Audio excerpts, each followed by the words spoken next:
Hi guys. Tonight we begin not with castles or crowns, but with soil pressing gently against your palms. You are standing barefoot on damp medieval earth, the kind that smells faintly of roots and cold iron. Above you, the wind worries the treetops. Below you, if you listen closely enough, you can almost hear the promise of silence. This is where it starts, not with ambition, but with fear, patience, and the quiet understanding that sometimes the safest place is not behind walls, but beneath them. You crouch and let your fingers dig into the ground. It yields easily. Dark and forgiving. Medieval people knew this feeling well. Long before stone houses felt secure, earth felt familiar. You probably won't survive this if you think medieval life was all heroic battles and warm hearths. Most days were colder, quieter, and far more uncertain than the stories suggest. When danger came, and it came often, you didn't always run. Sometimes you disappeared. So, before you get comfortable, take a moment to like the video and subscribe, but only if you genuinely enjoy what I do here. And while you're settling in, tell me where you're listening from and what time it is there. Now, dim the lights. You let your eyes adjust as the story slides forward, downwards, into the soil itself. The medieval world above ground was loud with risk. Raiding bands moved like sudden storms. Tax collectors arrived without warning. Winters crept in early and refused to leave. You learn quickly that visibility is vulnerability. Stone houses draw eyes. Chimneys advertise warmth. Roads announce movement. But earth hides things. Earth forgives footprints. Earth swallows sound. This is a mainstream historical truth scholars broadly agree on throughout medieval Europe, especially from the early to high Middle Ages. Ordinary people frequently used earth-sheltered spaces, cellars, dugouts, sunken rooms not just for storage, but for living and hiding. You weren't always planning to vanish forever. Sometimes you just needed to last the night. You kneel lower now, imagining how someone like you, no title, no banner, would see the land. You don't think in terms of architecture. You think in terms of survival. Where does water run when it rains? Where does frost linger? Where do footsteps sound hollow? These questions matter more than beauty. There's a quirky detail historians like to mention. Almost in passing, some medieval dugouts were deliberately built near large tree roots. Not to avoid them, but to use them. Roots reinforced ceilings, broke up outlines, and masked disturbances in the soil. To a passing soldier or taxman, the ground looked untouched. To you, it was shelter wearing a disguise. As you imagine this, you feel the psychological shift that must have come with choosing to live partly underground. Above ground, you react. Below ground, you wait. Time stretches differently. Sound changes. Even your breathing feels louder. The earth presses in, not threateningly, but insistently, reminding you of limits. Historians still argue whether these dugouts were primarily defensive refuges or simply practical extensions of everyday homes. Some believe fear drove their creation. Others argue cold storage and thermal stability were the real motivations. With secrecy just a useful side effect, you can almost feel that debate happening around you, like murmured voices in the dark, never quite settling. You reach for an imaginary iron spade, heavier than modern tools. Its edge uneven from use. Digging is slow. This isn't frantic burrowing. It's careful, measured removal of soil basket by basket. You learn the rhythm: dig, scrape, listen, dig, scrape, listen. The ground tells you things if you pay attention. A sudden change in resistance warns of collapse. A damp smell suggests water trouble ahead. There's a strange intimacy here.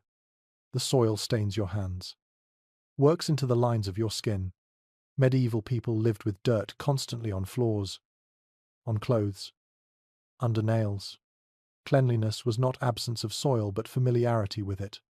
Underground spaces felt honest in that way. No pretending, no polish. You pause, And imagine the moment someone decided to go below, rather than build higher walls. It's not heroic. It's practical. Maybe you watched a neighbor's house burn. Maybe soldiers took livestock last winter. Maybe the Lord raised rents again. Or maybe the cold simply found every crack in your wooden walls. Whatever the reason, the conclusion was the same. The ground offers steadiness. A fringe theory, less accepted but endlessly fascinating, suggests some medieval communities intentionally planned clusters of hidden dugouts as a kind of silent village beneath the visible one. Not everyone agrees this was widespread, but a few archaeological sites hint at more coordination than once assumed. You imagine paths underground mirroring footpaths above. Secret but shared. As you sit with that thought, the sounds around you soften. The world above continues wind. Distant voices. Animals, but they're muffled now, as if wrapped in wool. This is the appeal. This is why Earth becomes ally rather than obstacle. You realize something else too. Living underground changes how you think about permanence. Stone promises longevity but attracts attention. Earth promises forgetfulness. When you leave, it heals itself. A collapsed entrance becomes just another patch of ground. In a world where memory can be dangerous, being forgotten is a kind of safety. Your breathing slows as you picture yourself lying back against packed soil walls. Listening. You are not hiding because you are weak. You are hiding because you are patient. Medieval survival often rewarded those who could wait quietly longer than danger could afford. Above you, the night deepens. Below you, the temperature remains steady. Cool but not cruel. The earth has its own logic, and you are learning to trust it. And as this first stretch of the journey settles in, you sense that going underground is not an act of desperation alone. It is a skill, a tradition, a quiet conversation between human and land that will continue, layer by layer. As you dig deeper into the medieval world, you remain low to the ground, knees pressed into soil that still holds the day's chill. Nothing dramatic happens when fear arrives in the medieval world. It does not announce itself with trumpets. It creeps. It settles. It teaches you habits, and one of those habits is learning when not to be seen. Above ground, danger has many faces. You learn to recognize them long before they reach you. The distant barking of dogs at the wrong hour, the sudden silence of birds, the sound of hooves when no travelers are expected. Fear sharpens your hearing first, then your judgment. You begin to understand why so many medieval people chose to dig rather than flee. Running exposes you. Roads funnel you. Forests are not always kind. But the ground beneath your own home, your own field, your own tree line, that ground belongs to you. It does not ask questions. It does not demand loyalty. It simply waits. This is one of those widely accepted historical realities that slips quietly into everyday life. In many parts of medieval Europe, especially in borderlands, forest edges, and regions prone to raids, people did not rely on permanent fortifications. They relied on familiarity. Knowing where to hide mattered more than knowing how to fight. You picture yourself watching smoke rise from a nearby settlement. Not panic yet, just information. You do not grab weapons. You do not shout. You begin preparing the place below. That decision feels heavy but calm. Fear does not always feel like terror. Sometimes it feels like clarity. The ground becomes a promise because everything above it feels temporary. Lords change. Borders shift. Armies pass through and leave nothing but footprints and ash. Taxes increase without explanation. Food disappears in winter. The earth, however, stays where it is. There is a strangely practical side to medieval fear that modern minds sometimes miss. You are not hiding from monsters. You are hiding from systems, from power that does not care whether you survive, from men who see livestock and grain before they see faces. Digging is not cowardice. It is accounting. A curious tidbit that surfaces in local records and oral traditions is that some families prepared underground spaces long before they needed them. They were not panic shelters built in a single night. They were slow projects, expanded season by season. a little deeper each year, a little wider, like saving coins, but in soil. You feel the patience of that process now. Fear does not rush you. It instructs you. Dig quietly. Do not leave obvious piles of soil. Spread it thin. Carry it away in baskets and scatter it under leaves or along riverbanks. Every action is deliberate. You are not just building a space. You are erasing evidence. Historians still debate how widespread this behavior truly was. Some argue that written sources exaggerate the frequency of hiding because fear makes for memorable stories. Others counter that archaeology consistently underrepresents underground shelters because the best ones leave almost no trace. The truth likely sits between these views. Buried, but present. You shift your weight and imagine the soundscape of fear. Above ground, it is chaotic. Shouting, metal clashing, animals panicking. Below ground, fear sounds different. It hums. It waits. It listens. You measure time by footsteps overhead, by voices passing, by silence returning. Winter fear is quieter but heavier. Cold does not raid. It surrounds. It presses into walls and bones. When the wind finds every crack in a wooden house, going underground is not secrecy. It is insulation. The earth holds a steady temperature that feels almost generous compared to frozen air. You are not hiding from people now. You are hiding from the season itself. This practical truth is well established. Earth-sheltered spaces maintain more stable temperatures year-round, warmer than winter air and cooler than summer heat. Medieval people did not calculate this with instruments. They learned it with their bodies. You learn it the same way now. By feeling the difference, there is a darker edge to fear too. Disease moves through villages without warning. Rumors spread faster than illness. Someone coughs. Someone dies. People whisper about curses or bad air. Going underground feels safer, even if that belief is not always correct. Fear does not require accuracy. It requires relief. A lesser-known idea, discussed quietly among scholars, suggests that underground hiding spaces also served psychological purposes. Being enclosed reduced panic. Limited choices can be calming. When you cannot run in 10 directions, you stop trying. You sit. You breathe. You endure. You imagine children learning these lessons early, taught when to be quiet, how to move without scraping walls, how to listen for changes in sound. Fear becomes part of education, not through lectures, but through routine. When the signal comes, you go below. No questions. There is no heroism here. No speeches. Just repetition. Just knowing where to place your feet in the dark. Just trusting that waiting is sometimes the strongest response available. Above you, the world continues to threaten without caring whether you watch it. Below you, fear becomes manageable. Smaller. Contained. You are not braver underground. You are smarter.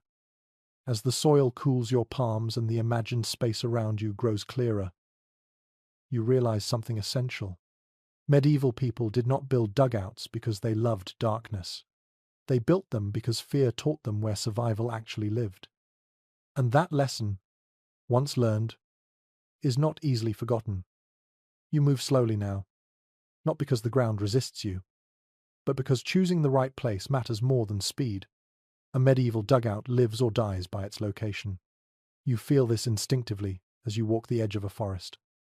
Boots brushing fallen needles and damp leaves. The land speaks quietly here. If you know how to listen, you are not looking for the lowest ground. That would invite water. You are not looking for the highest either. That would expose you. Instead, your eyes drift to gentle slopes, places where rain naturally runs away rather than pooling. A shallow incline is enough.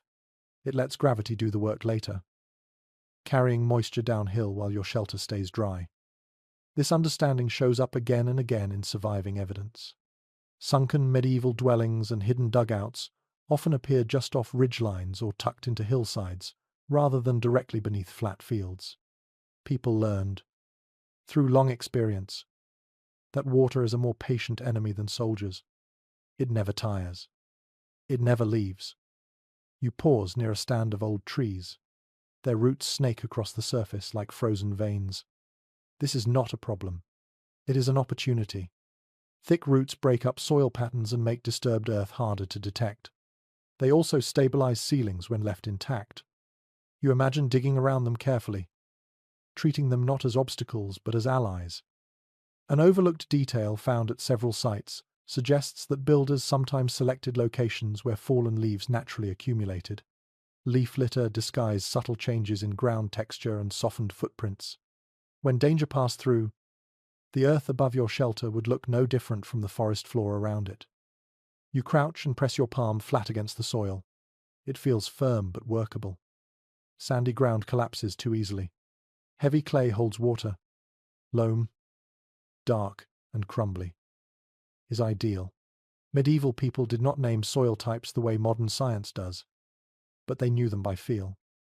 You learn the same way now. Choosing a hidden spot is also about sound. You stamp lightly. The earth answers with a dull thud rather than a hollow echo. Good. Hollow ground betrays itself. Footsteps above should sound ordinary. Unremarkable. Nothing that would make someone pause and wonder what lies beneath. You think about proximity next. A shelter too close to your home risks discovery if the house is searched. Too far. And reaching it becomes dangerous.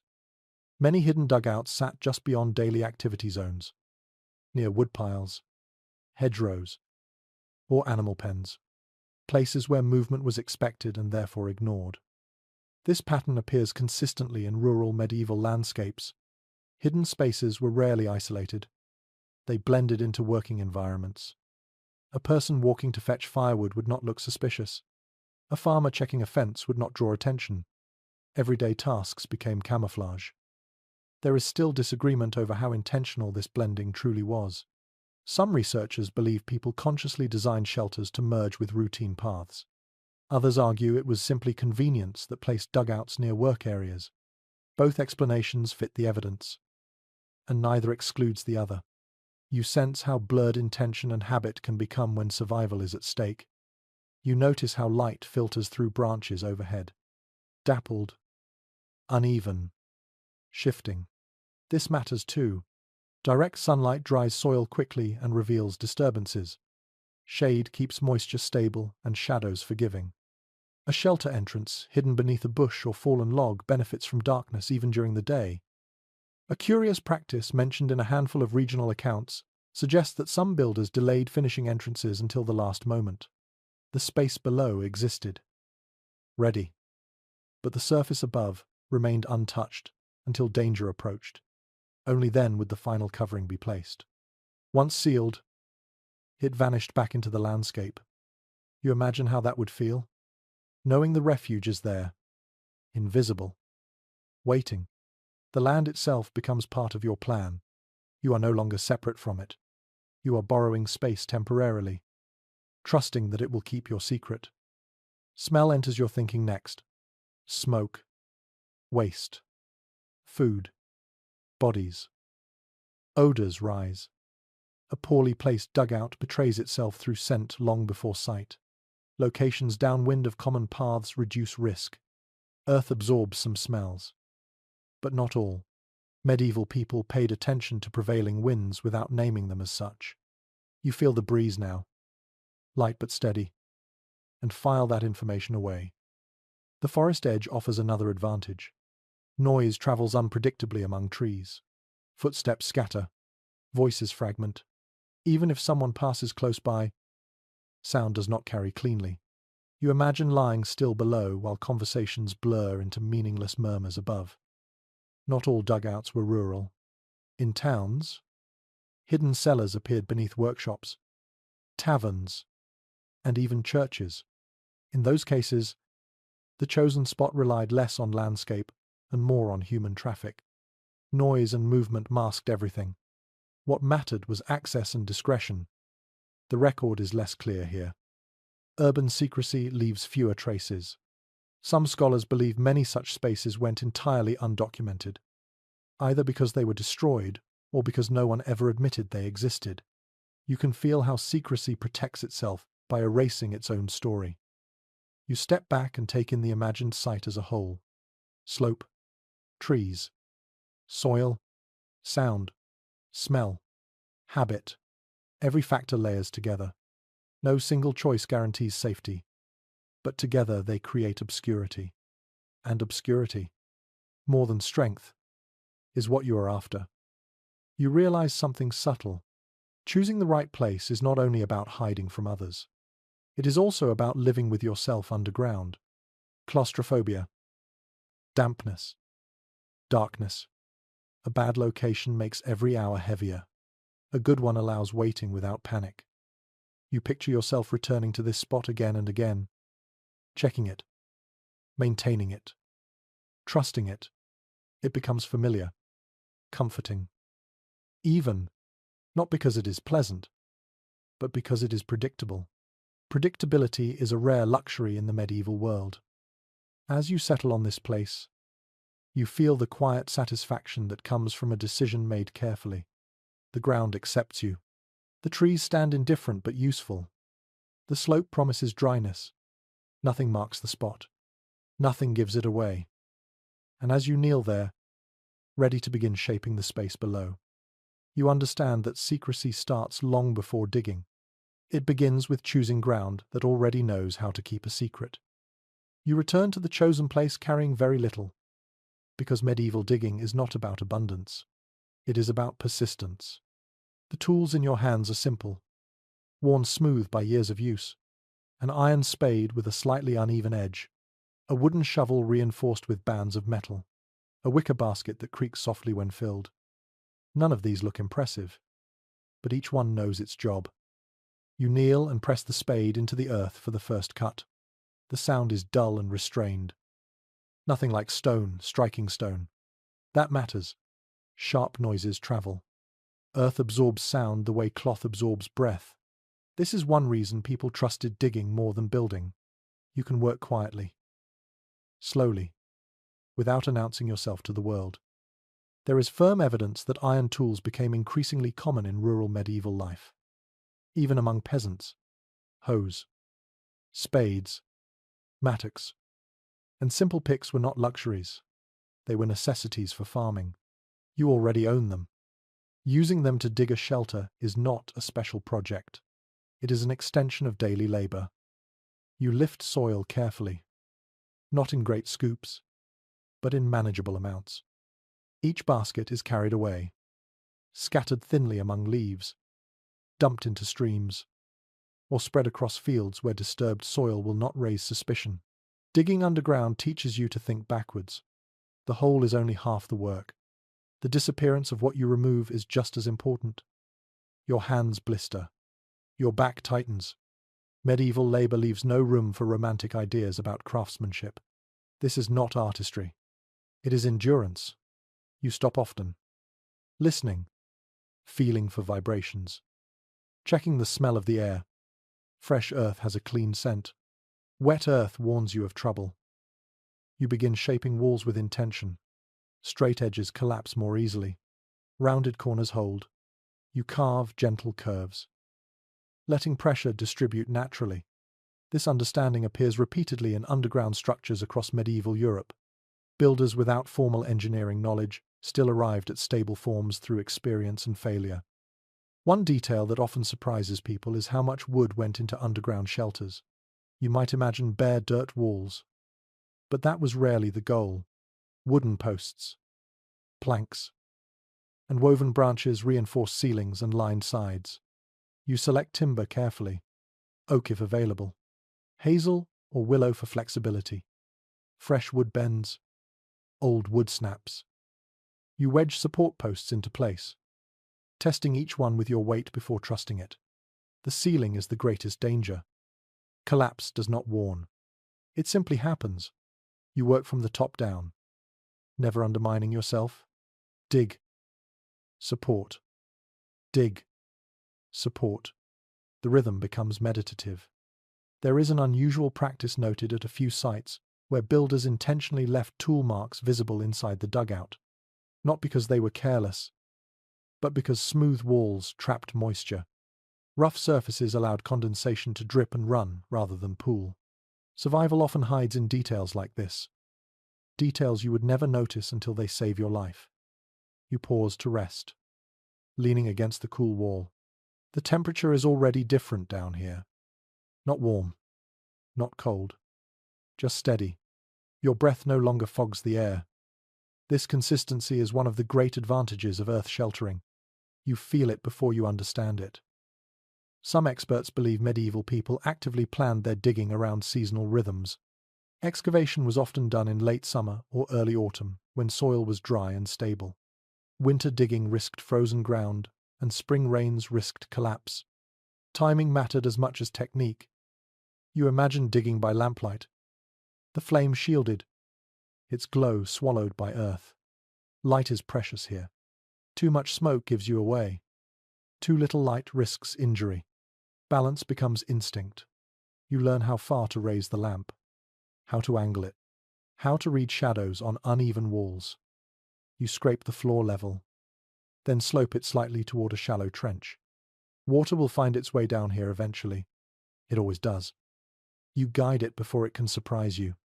This simple drainage channel may never be noticed by anyone else, but it is the difference between a usable shelter and a grave. A curious pattern appears in some medieval dugouts, where builders incorporated small niches into walls. These were not decorative.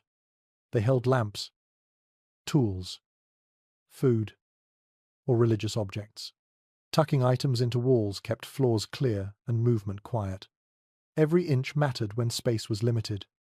You feel the quiet weight of the earth pressing in as the space takes shape. It is not frightening. It is reassuring.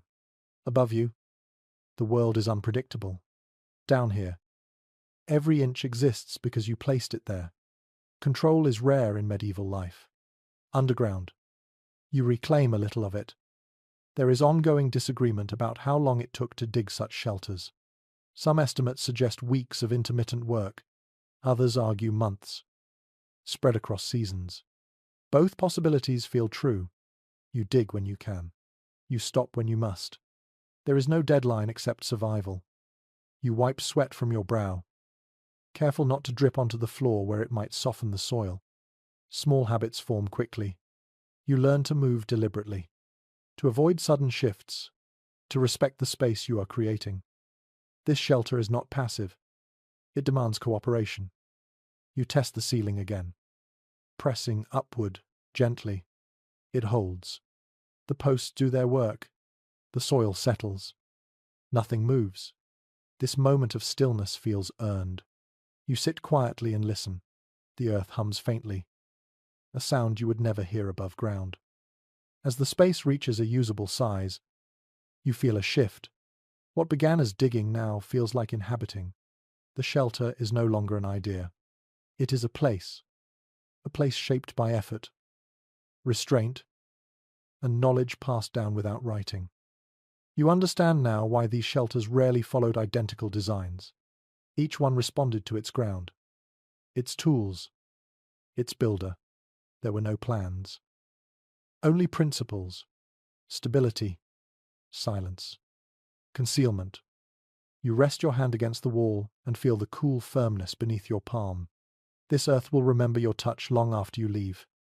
And if you have done your work well, no one else ever will. You pause before going any deeper, because now the real risk begins. Digging is easy when the hole is shallow. It becomes dangerous when the weight of the earth above starts to matter. Medieval people learned this the hard way, through collapse, injury, and quiet deaths that left no record. You do not rush this stage. You listen to the ground as if it were alive. You press your palm against the wall and feel for vibration. Solid soil answers with resistance. Loose soil crumbles. The difference is subtle, but your hands learn it quickly. You begin shaping the space not as a box, but as a series of gentle curves. Straight angles tempt collapse. Rounded walls share pressure. This instinct shows up again and again in underground medieval structures that have survived. There is clear evidence from preserved dugouts and sunken houses that builders favored oval or circular chambers whenever possible. These shapes were not aesthetic choices.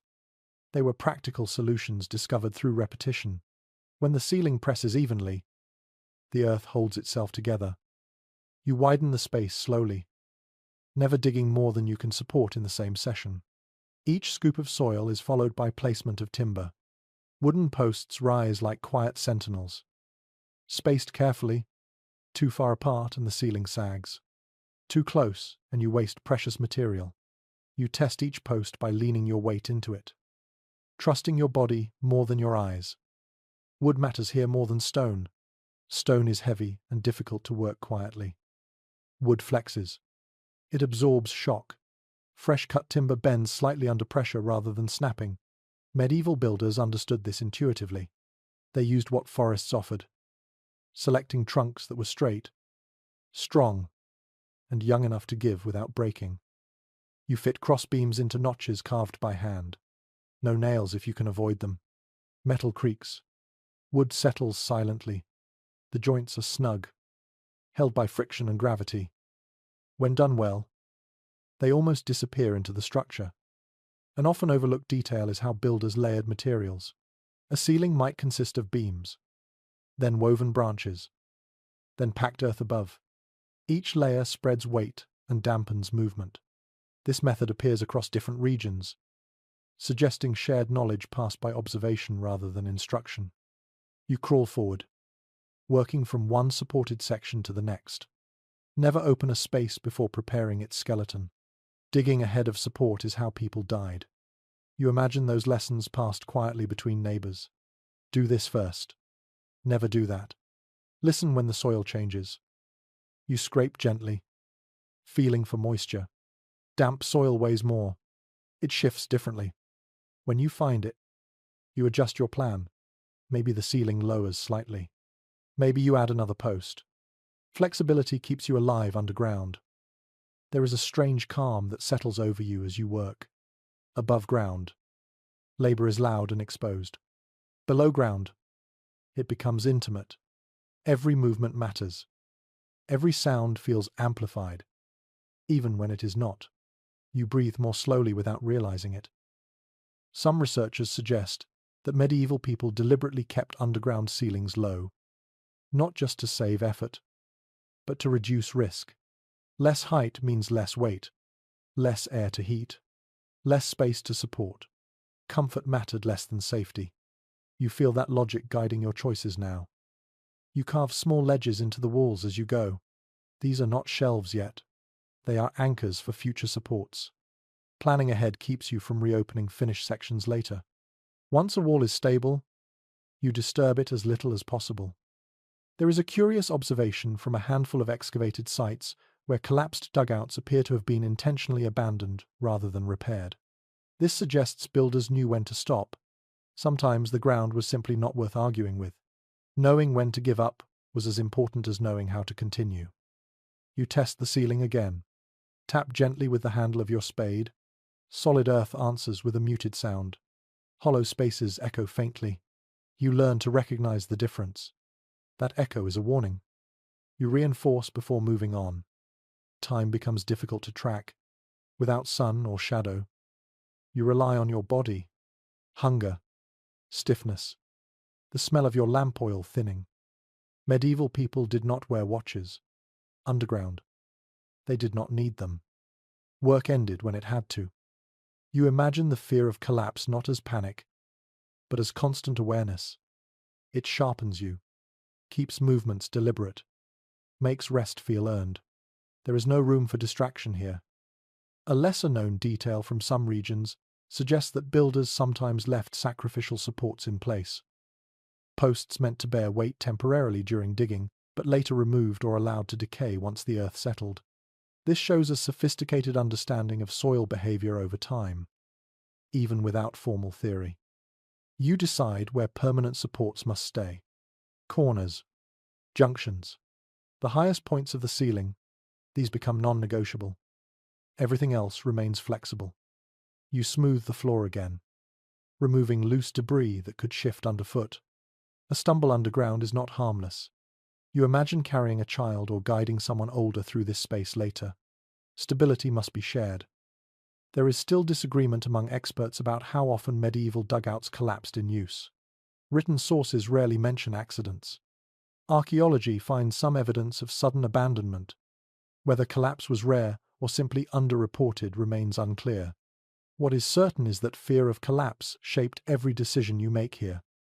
You sit back and let the space breathe. The air feels steady. The ceiling holds. The walls curve inward slightly, as if embracing the pressure above. This is not comfort, but it is security. You realize that preventing collapse is not a single action. It is a mindset. It requires patience, humility, and respect for forces you cannot see. Medieval people lived close enough to danger that they learned these lessons early.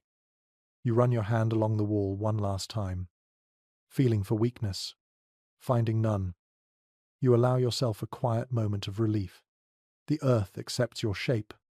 It holds. And as you prepare to move on to entrances and exits, you carry this lesson with you. Underground survival depends less on strength and more on restraint. You do not conquer the ground. You negotiate with it. You do not rush toward an entrance. That decision alone could undo everything you have built. A medieval dugout survives not because it exists, but because no one notices how to reach it. The doorway is the most dangerous part of the shelter. Walls hide. Ceilings protect. Entrances betray. You sit quietly in the half-finished space and imagine approaching it from above. What would your eyes see first? A patch of disturbed soil. A shadow that does not belong. A shape too regular to be natural. You learn to think like someone who does not know this place exists. The simplest entrances are rarely the safest. A straight shaft down is easy to dig, but also easy to discover. Medieval builders preferred angled access, a sloping passage that bends slightly, forcing anyone inside to turn before seeing the chamber. This reduces light spill and limits sound travel. It also buys you time if someone forces their way in. Surviving examples show that entrances were often narrower than expected. Wide enough for one person. Never more. You feel the logic immediately. Narrow passages are easier to conceal, easier to block, and easier to defend if needed. Comfort is secondary to discretion. You begin shaping the access tunnel slowly. This is not a place for haste. You dig downward at a shallow angle, checking alignment constantly. Too steep and you risk slipping. Too shallow and the entrance stretches too far. Increasing exposure. Balance guides your hands. There is a consistent pattern in medieval underground spaces where entrances align with existing features above ground. The base of a tree, the edge of a shed, a livestock enclosure. People hid access points in plain sight by placing them where disturbance was already expected. You imagine lifting a plank beneath a woodpile or sliding aside a feeding trough to reveal darkness below. One unusual detail appears in a handful of regional sites, where entrances were disguised as animal burrows. Loose soil, scattered straw, and irregular openings discouraged human curiosity while explaining disturbance naturally.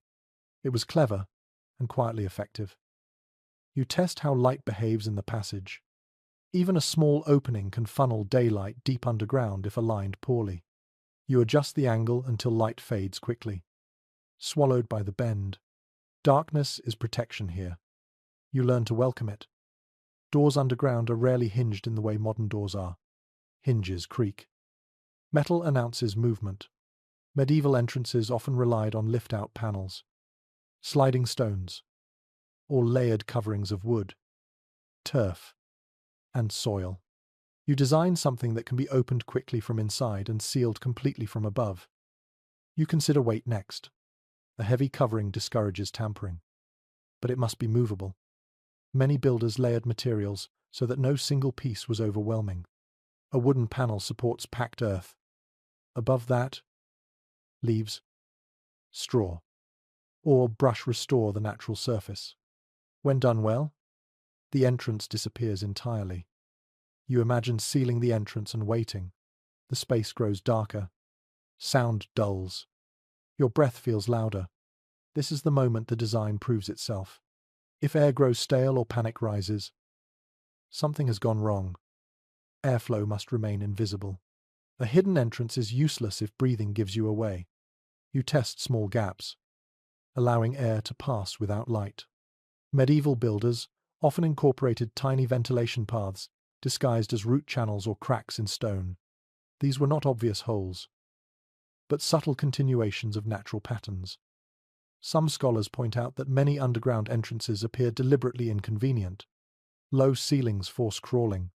Sharp turns require careful movement. This discourages casual exploration and limits how many people can enter at once. Inconvenience becomes security. You scrape the tunnel walls smooth enough to prevent falling soil but rough enough to grip with hands and feet. Slipping here would be disastrous. You imagine guiding others through this passage. Children, elders, people moving quietly under pressure. Every surface must cooperate. There is debate about whether medieval people prioritized quick access or complete concealment. Some entrances are easy to open but harder to hide. Others vanish entirely but require time to clear. The choice likely depended on expected danger. Short raids favor speed. Long threats favor invisibility. You test the covering repeatedly. Open. Close.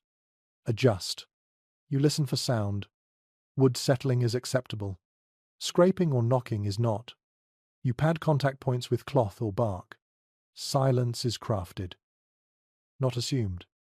You think about what happens if the entrance is discovered. Panic is the enemy. A narrow passage slows intruders. A bend blocks line of sight. A movable panel can be pushed into place from inside. You rehearse these actions mentally. Preparation calms fear. A lesser-known practice mentioned in a few accounts suggests that some builders intentionally created false entrances. Shallow pits or blocked shafts nearby distracted attention while the true access lay elsewhere.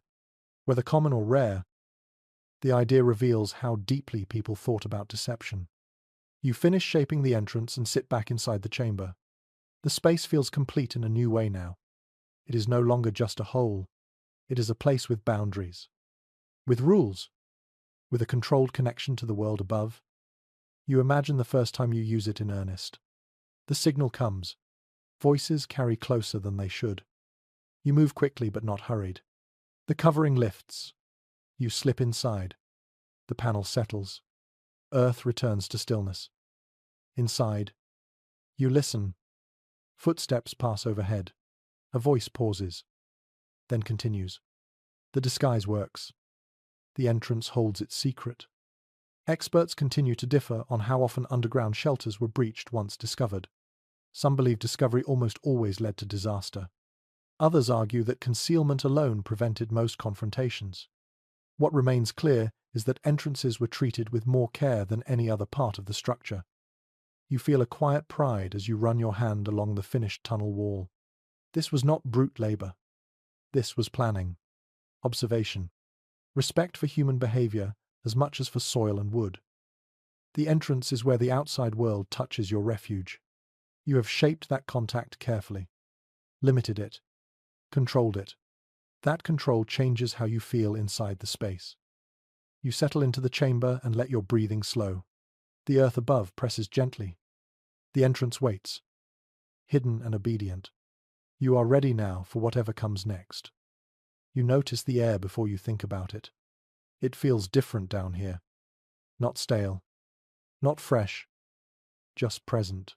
Breathing underground teaches you quickly that air is not guaranteed. It must be invited in, guided, and kept quiet. A shelter that hides perfectly but suffocates its occupants is a failure. You sit still and listen to your own breath. In the enclosed space, it sounds louder, closer. Medieval people learned to trust this awareness. Breathing became a measure of safety. If the air moved gently, everything else could wait. There is solid evidence that underground spaces across medieval Europe incorporated some form of ventilation. Even if subtle, people did not understand oxygen as a concept, but they understood discomfort, dizziness, and danger. Experience taught them what the body needed long before theory tried to explain it. You begin planning airflow the same way you plan stability, quietly and indirectly. Large openings invite light and sound. Small, winding paths invite air without attention. The trick is to let air travel where eyes cannot. You crawl toward the far end of the chamber and test different spots with a smouldering wick. Where the smoke drifts steadily. Air is moving. Where it lingers. You avoid digging further. This simple test appears repeatedly in descriptions of enclosed medieval spaces. Smoke tells the truth when eyes cannot.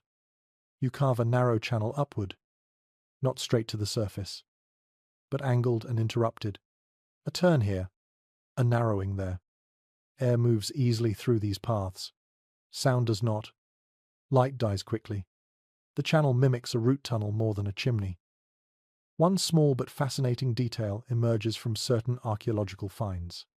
Some ventilation paths were deliberately irregular, with slight expansions and constrictions. This slowed air just enough to prevent drafts that could stir smoke or reveal presence. Comfort and secrecy balanced each other carefully. You disguise the outlet above ground with natural features. A cluster of stones, dense brush, the hollow at the base of a tree. The opening is small enough to escape notice, large enough to keep you alive. You test it again with smoke. It moves. You smile faintly. You think about fire next. Fire brings warmth and light, but also danger. Smoke is a betrayal that travels upward whether you invite it or not. Medieval underground shelters often avoided open flames unless absolutely necessary. When they did burn, it was controlled, limited, and planned. There is strong agreement among researchers that many dugouts relied more on body heat, insulation, and stored warmth than on constant fire. Earth holds temperature steadily. Packed walls absorb heat and release it slowly. You feel this now as your body warms the space around you. When fire is used, it is small, a shallow hearth, a single lamp. You position it near airflow but never directly beneath a vent. Smoke disperses slowly, cooled and filtered by earth before it escapes. You learn patience here too. Nothing happens quickly underground. You imagine sitting with others in this space. Breathing becomes shared. You notice how stillness improves air quality. Movement stirs dust. Panic accelerates breath. Calm preserves comfort. The shelter teaches behavior as much as it provides protection. Some interpretations suggest that medieval people timed underground stays carefully to avoid air depletion. Short periods during raids. Longer stays only when multiple vents existed. The evidence is incomplete. But logic supports it. You would not remain here indefinitely unless conditions allowed it. You test humidity next. Damp air chills the body faster than dry air. Ventilation helps regulate moisture as much as oxygen. You scrape a small channel along the floor leading toward the entrance passage, encouraging moisture to migrate away from the living space. An unusual observation from a few sites indicates that some builders placed absorbent materials near vents. Straw, cloth, charcoal. These materials trapped moisture and odors, quietly improving air quality. Whether intentional or discovered by accident, the effect would have been noticeable. You listen again. The space is not silent. It hums faintly. Air moves. Earth settles. Your breath joins the rhythm. This is what safety sounds like underground. There is still uncertainty about how people learned these techniques in the first place. Some believe knowledge spread through trial and loss. Others think it came from observing natural shelters like animal burrows or caves. Both ideas likely hold truth. Humans learn by watching what survives. You adjust the vent opening slightly, widening it by a finger's width. The air responds, cooler, fresher, not rushing. You stop there. Too much adjustment invites risk. Enough is enough. You realize that ventilation is not a finished feature. It requires monitoring. Conditions change. Seasons shift. Snow can block openings. Leaves can clog channels. Medieval people checked vents regularly, even during danger, because neglect could be fatal. You imagine lying here during winter, breath rising faintly, air circulating just enough to keep lungs clear. Outside, snow piles deep, wind scours the land. Inside, the earth holds steady. There is debate among specialists about whether underground shelters ever became fully self-sustaining living spaces or remained temporary refuges. Ventilation plays a key role in this question. Simple systems support short stays. More complex ones allow longer habitation. The variety of designs suggests both existed. You sit back and let the air move around you. The space feels complete in a new way. Walls hold. Ceiling supports. Entrance hides. Air flows. These elements work together quietly. Invisibly. You take one last breath and feel gratitude for something as simple as invisible movement. Air is easy to ignore until it disappears. Medieval people did not have that luxury. Underground. They paid attention. As you settle deeper into the shelter, breathing slow and measured, you understand that survival below ground is not about shutting the world out completely. It is about letting in only what you need. Nothing more. You feel the cold before you try to fight it. Underground does not mean warm by default. It means steady. The earth takes the sharp edge off winter, but it does not offer comfort on its own. Medieval people learned quickly that warmth below ground had to be managed carefully, because fire solves one problem while creating another. You sit quietly and notice how your body heat gathers in the space. The walls feel cool to the touch, but not biting. The floor holds a faint chill that seeps upward if you stay still too long. This is the balance you must work with. Too much heat draws attention. Too little drains strength. There is strong agreement among historians that most underground shelters relied on insulation rather than active heating. Earth itself becomes a thermal blanket. Thick walls slow heat loss. Low ceilings trap warm air close to the body. You experience this as you shift closer to the center of the chamber. Away from vents and entrance passages, you lay down branches, straw, or woven mats on the floor. Bare earth steals warmth. Even a thin layer changes everything. Medieval households already used these materials above ground. Bringing them below is not innovation. It is adaptation. You consider fire again. A large hearth is impossible here. Smoke would gather and rise, tracing your position like a finger pointing from the sky. Instead, you think in terms of controlled warmth. A small oil lamp, a covered ember, something that glows rather than burns. Archaeological evidence supports this restraint. Many underground shelters show little sign of open fires. When fire traces appear, they are small and localized. This suggests limited use, perhaps only during the coldest moments or when secrecy mattered less than survival. You position a shallow fire pit near a vent, but not beneath it. Heat rises. Smoke follows. By placing the fire slightly aside, you allow warmth to spread while smoke drifts toward airflow without drawing attention. You test this with a faint flame. The smoke thins. It moves. It disappears. You learn to read the fire like a language. A steady flame means air is balanced. Flickering suggests a draft. Dimming warns of suffocation. Fire becomes a tool for measuring the shelter's health as much as a source of comfort. There is a lesser-known practice hinted at in a few medieval accounts where heated stones were used instead of open flames. Stones warmed above ground could be carried below, wrapped in cloth, and placed near sleeping areas. They released heat slowly and silently. No smoke, no light, just warmth.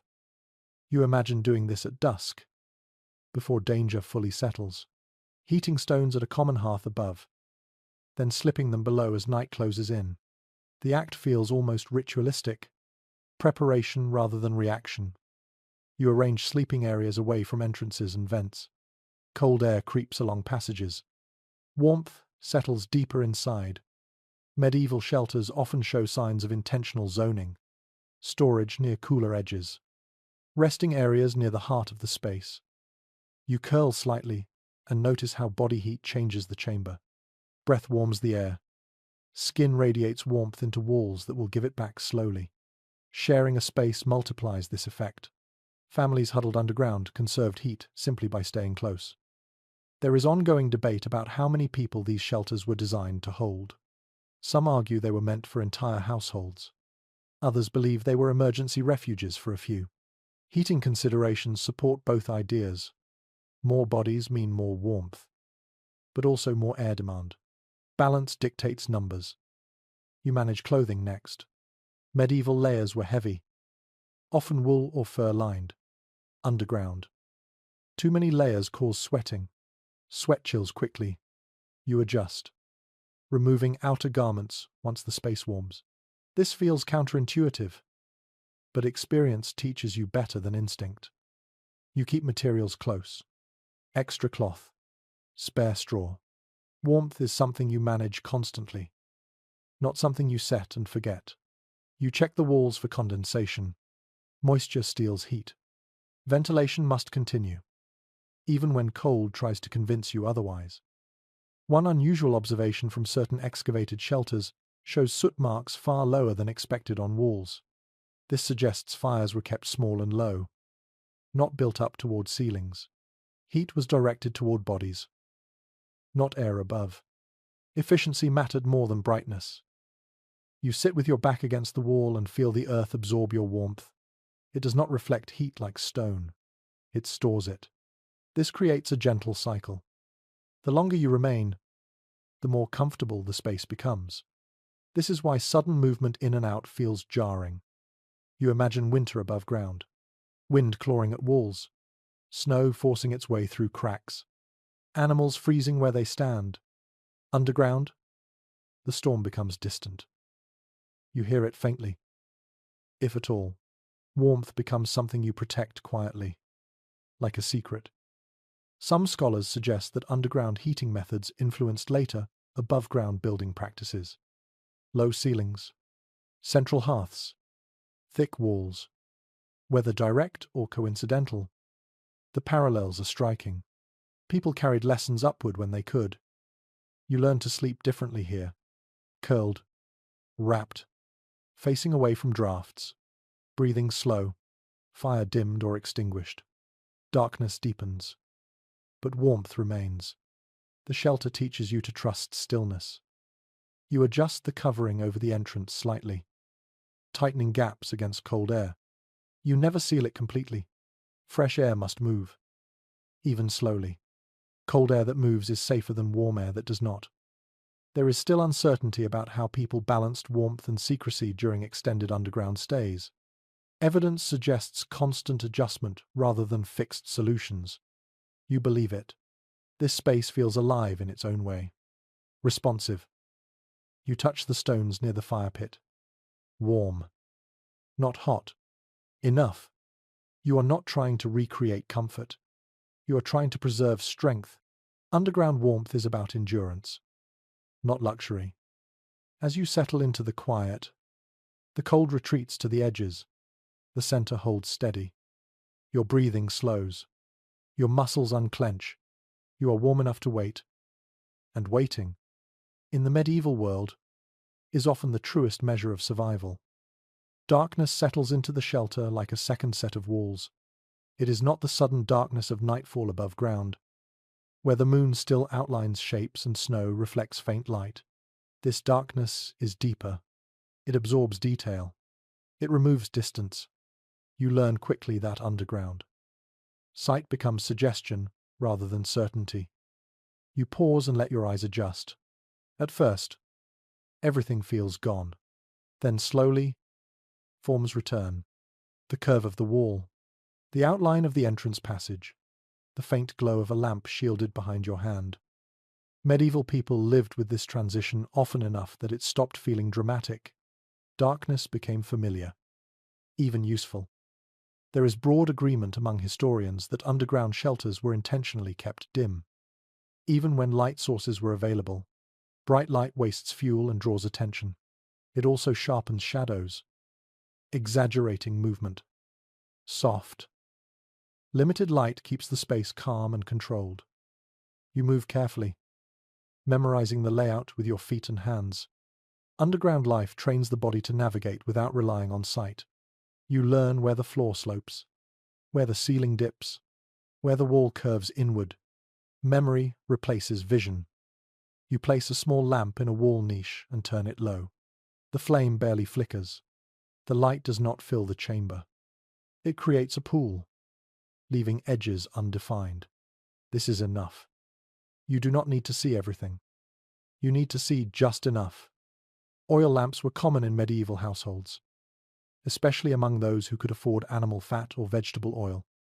Underground, their use changes. Lamps are smaller, wicks are trimmed shorter, flames are watched closely. Light becomes something you ration. You notice how darkness sharpens other senses. Sound grows larger.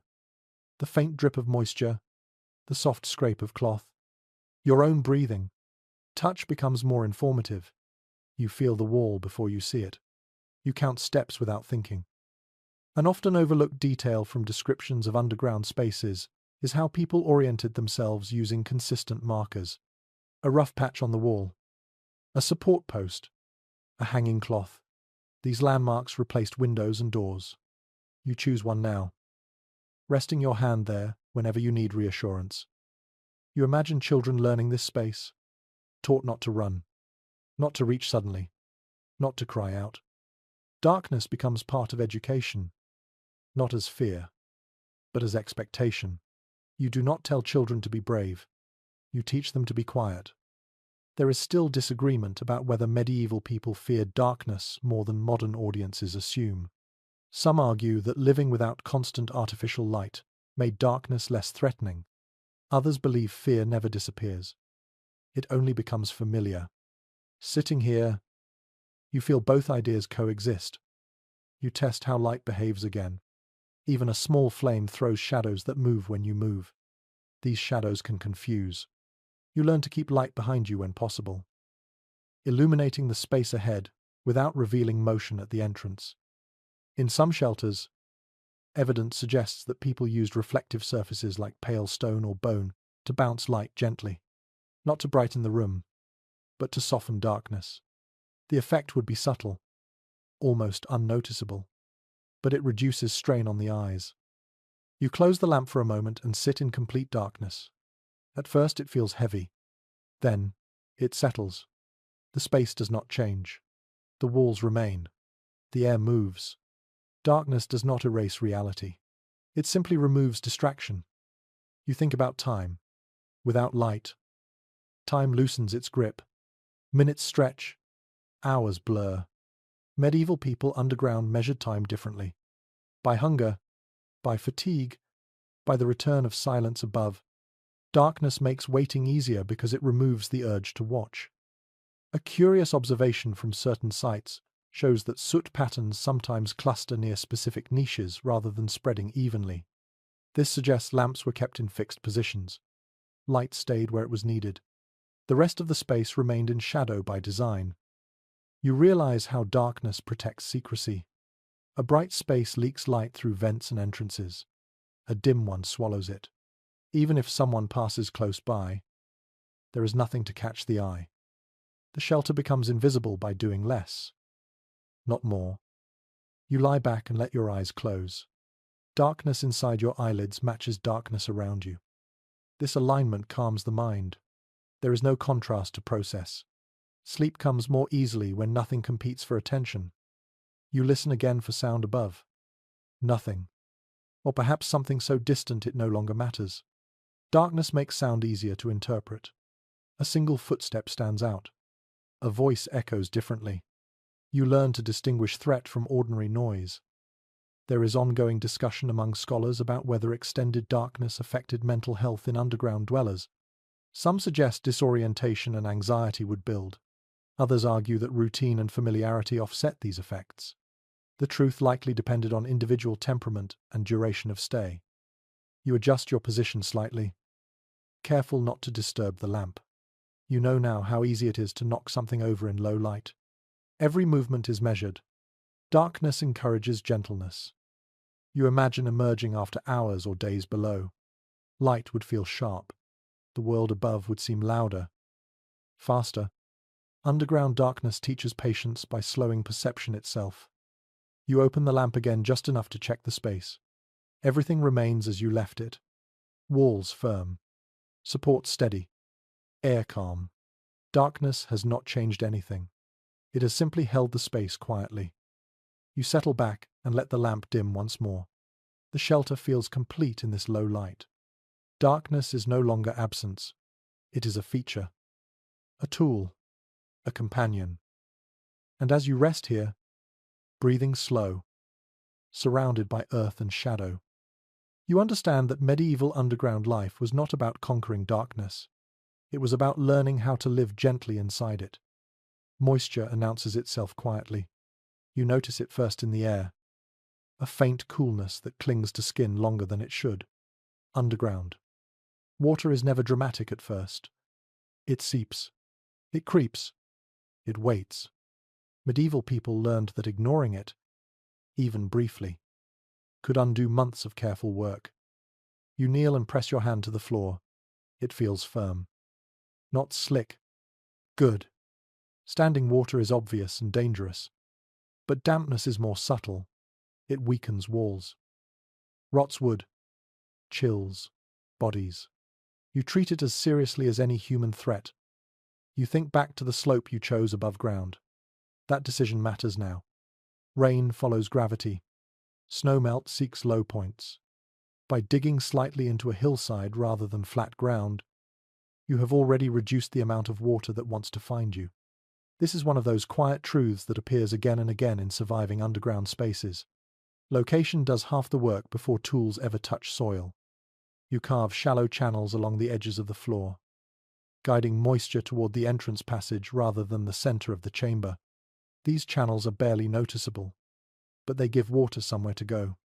Medieval builders rarely tried to stop water completely.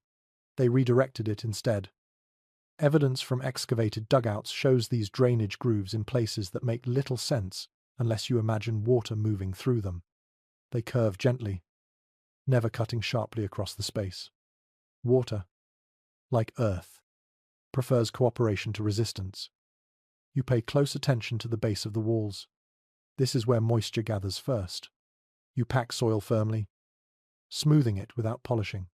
Smooth surfaces trap water. Slight texture allows droplets to run downward. This detail appears repeatedly in well-preserved underground structures.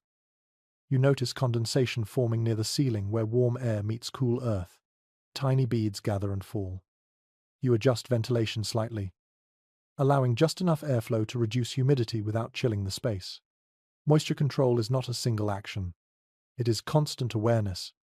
You lay down a raised sleeping platform using wood and packed earth. Even a few inches of elevation keeps you away from damp ground.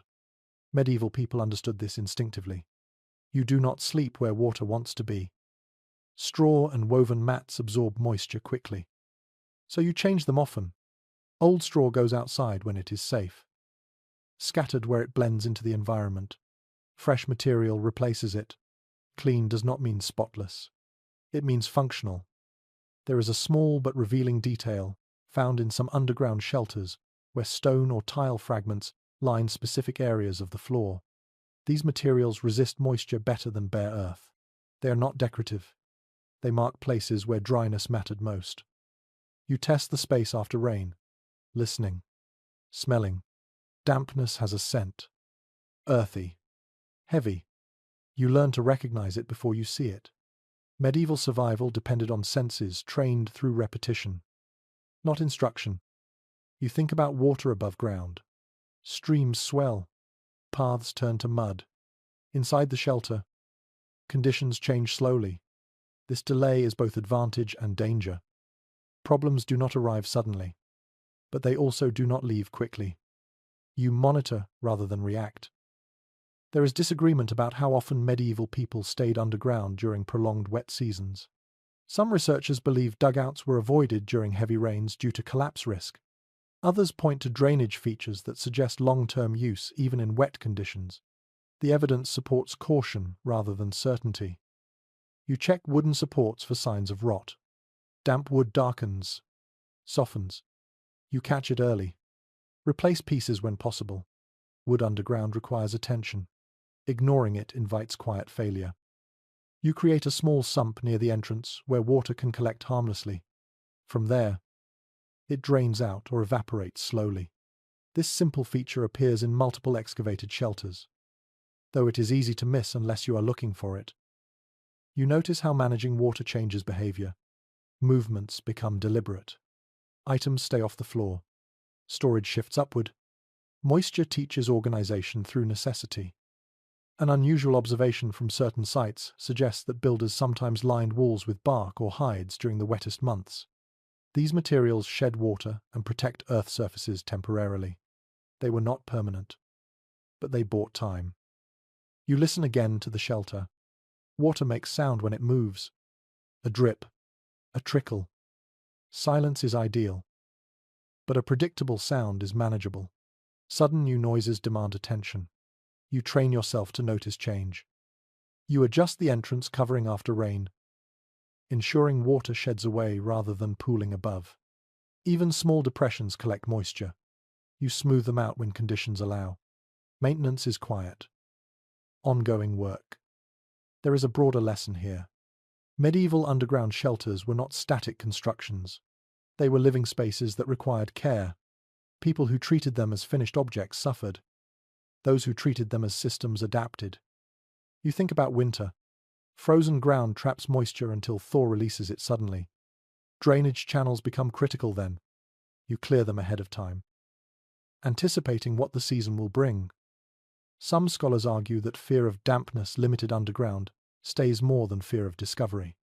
Cold and wet sap strength faster than hunger.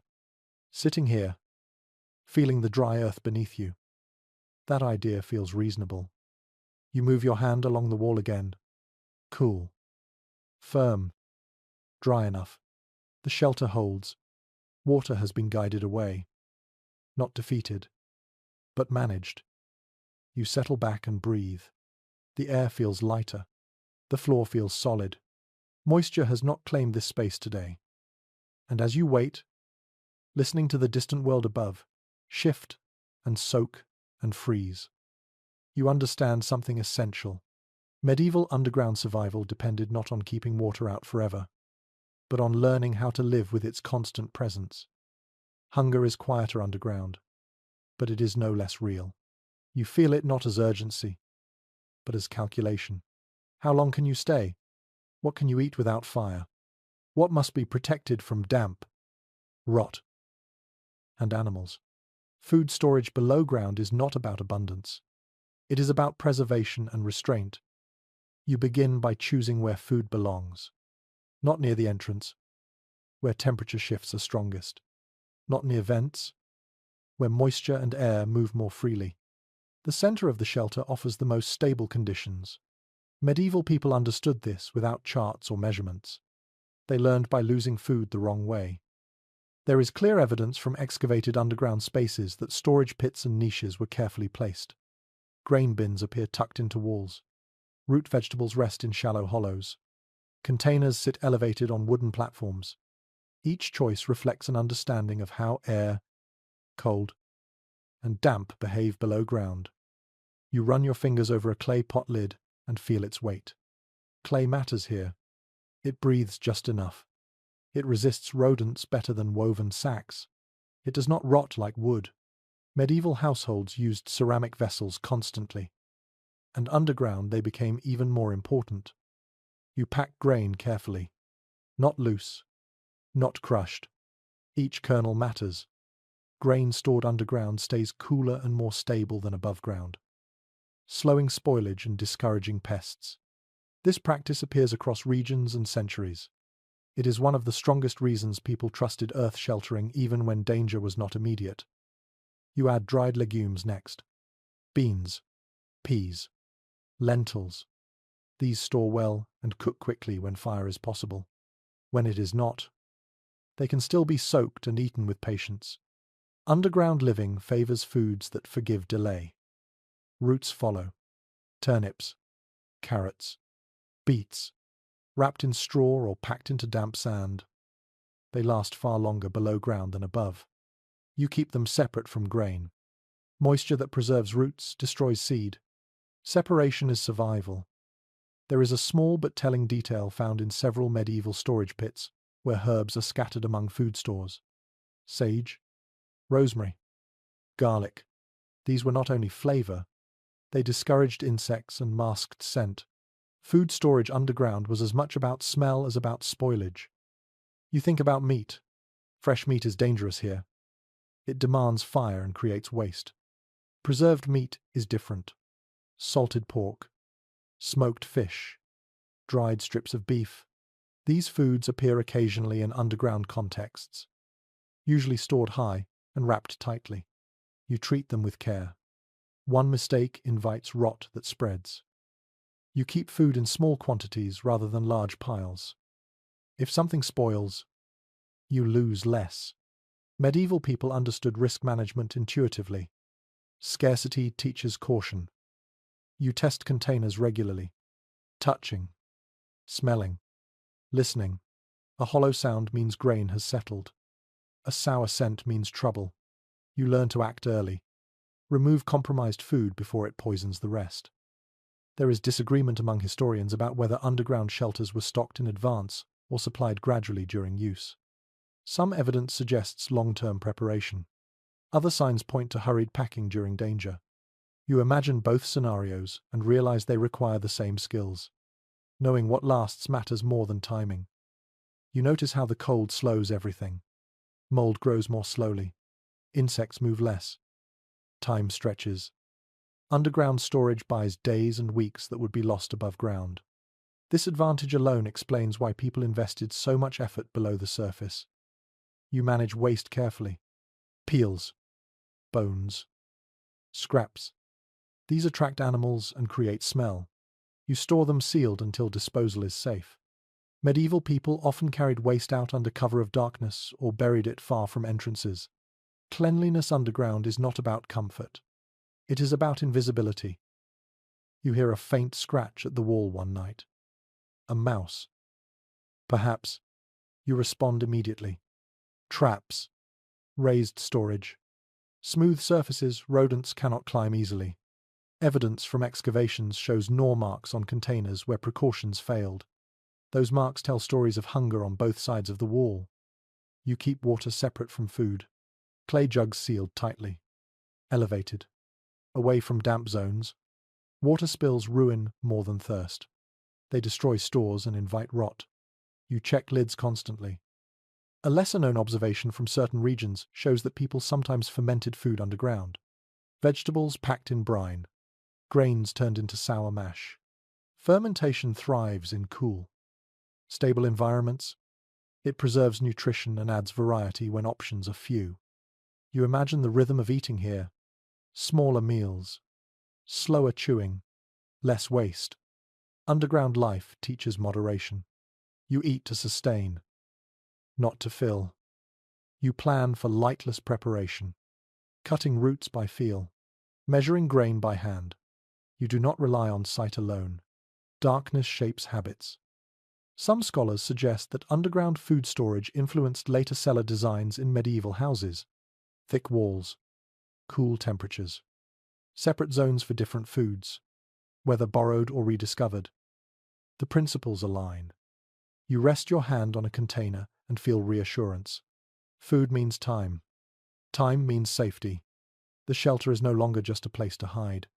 It is a place to endure. You adjust the arrangement one last time. Grain central. Roots peripheral. Meat high and sealed. Herbs scattered. Waste isolated. Everything has a place. Disorder invites hunger faster than scarcity. You sit back and breathe slowly. The air remains steady. The walls hold. The food waits quietly. This is the moment when preparation replaces anxiety. And as you listen to the muted world above, you understand that medieval underground survival depended not on eating well, but on eating wisely. Food was not comfort. It was patience made edible. You notice the animals before you see them, a warmth that does not come from fire, a smell that is not earth or smoke, a faint rustle that moves differently from air or settling soil. Underground. Animals are not visitors. They are companions, invited or not. You understand quickly why medieval people did not always separate themselves completely from animals below ground. Animals bring risk, but they also bring heat, sound, and warning. A quiet shelter can feel safe. But a shelter with living creatures feels alive. You imagine bringing a goat down first. Not permanently, not casually, just during the coldest nights or the most dangerous hours. Its body heat shifts the air slightly warmer. Its breathing adds moisture. But also movement. You learn to balance this. There is strong evidence that small livestock were sometimes sheltered in earth-covered spaces during winter, not always in the same chamber as people, but close enough to share warmth through walls or partitions. Earth does not block heat easily when spaces touch. You build a low divider using wood and woven branches. It separates you from the animal without isolating it. This reduces mess while preserving warmth. Medieval underground spaces often show signs of internal partitioning, suggesting thoughtful coexistence rather than chaos. You listen to the animal move. Hooves scrape softly. A shift of weight. These sounds become part of the shelter's rhythm. They are comforting, but also useful. Animals react to sounds before humans do. A sudden stillness from them means attention is needed. You think about chickens next. They are smaller, quieter at night, and useful beyond warmth. Eggs matter.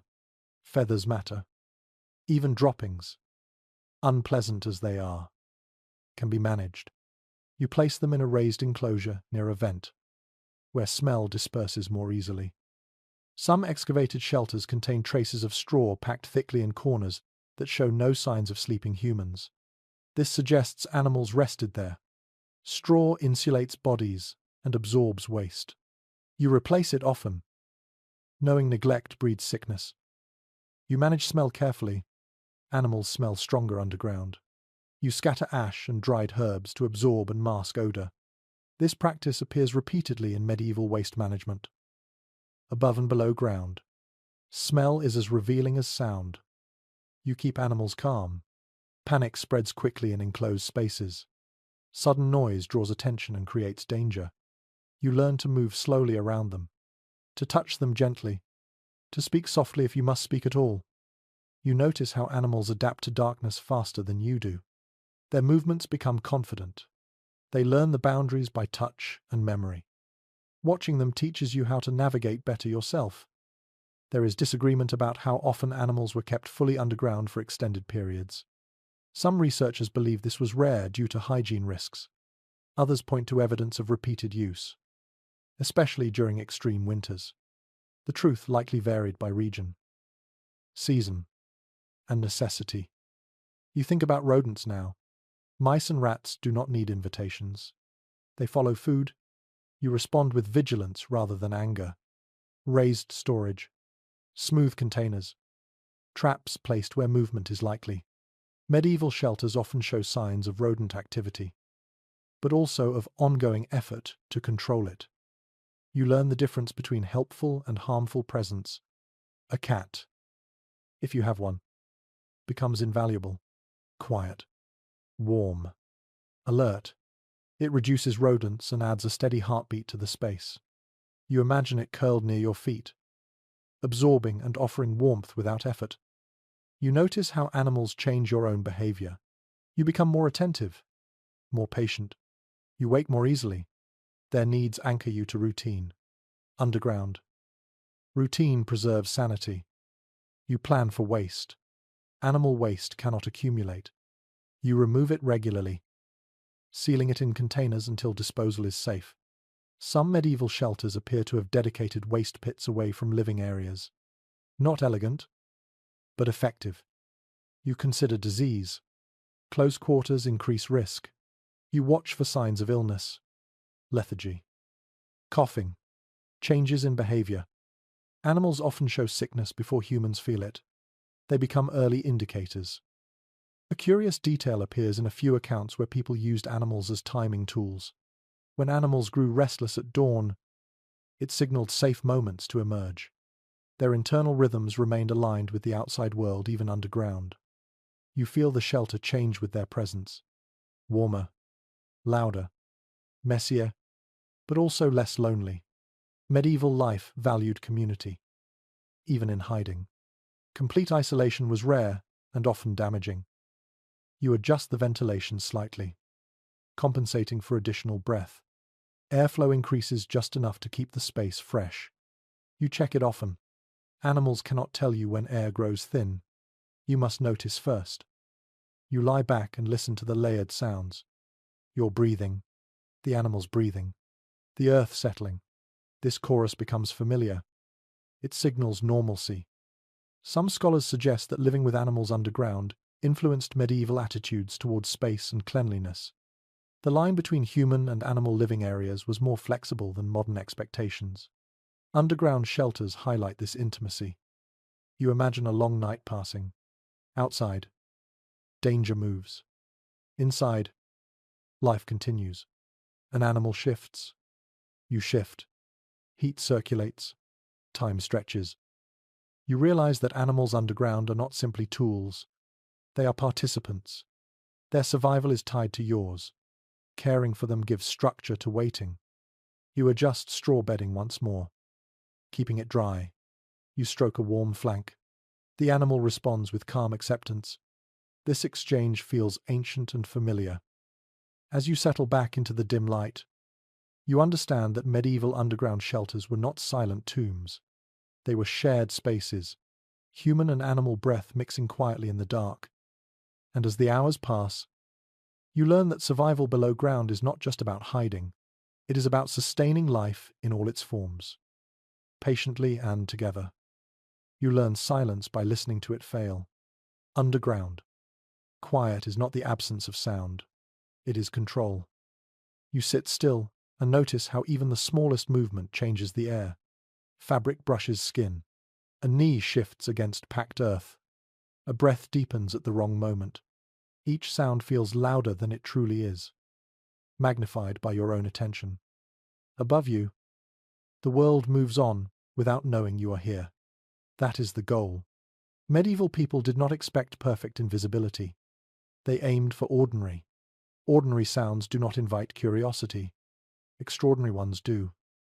You train yourself to pause before every action, not from fear, but from habit. Move. Stop. Listen. This rhythm becomes second nature. Children learn it early. Adults relearn it quickly. Silence is not natural. It is practiced. You imagine footsteps passing overhead. At first they freeze you. Then you learn to read them. The weight, the pace, the number. One person walks differently from a group. Soldiers move differently from farmers. Animals move differently from both. Sound carries information if you let it. There is strong agreement among historians that people hiding underground relied heavily on sound to assess danger. Sight was limited. Smell was unreliable. Sound traveled through soil and wood with surprising clarity. You experience this now as a faint vibration under your hand when someone walks above. You flatten your palm against the wall and feel it. The earth transmits rhythm. Fast steps suggest urgency. Slow steps suggest caution. Pauses matter most. A pause means attention. A pause is when you hold your breath. You signal others with a touch rather than a word. A squeeze of the hand. A tap on the knee. Communication becomes physical and minimal. Underground. Language shrinks to essentials. You do not explain. You indicate. You think about animals again. Their reactions matter.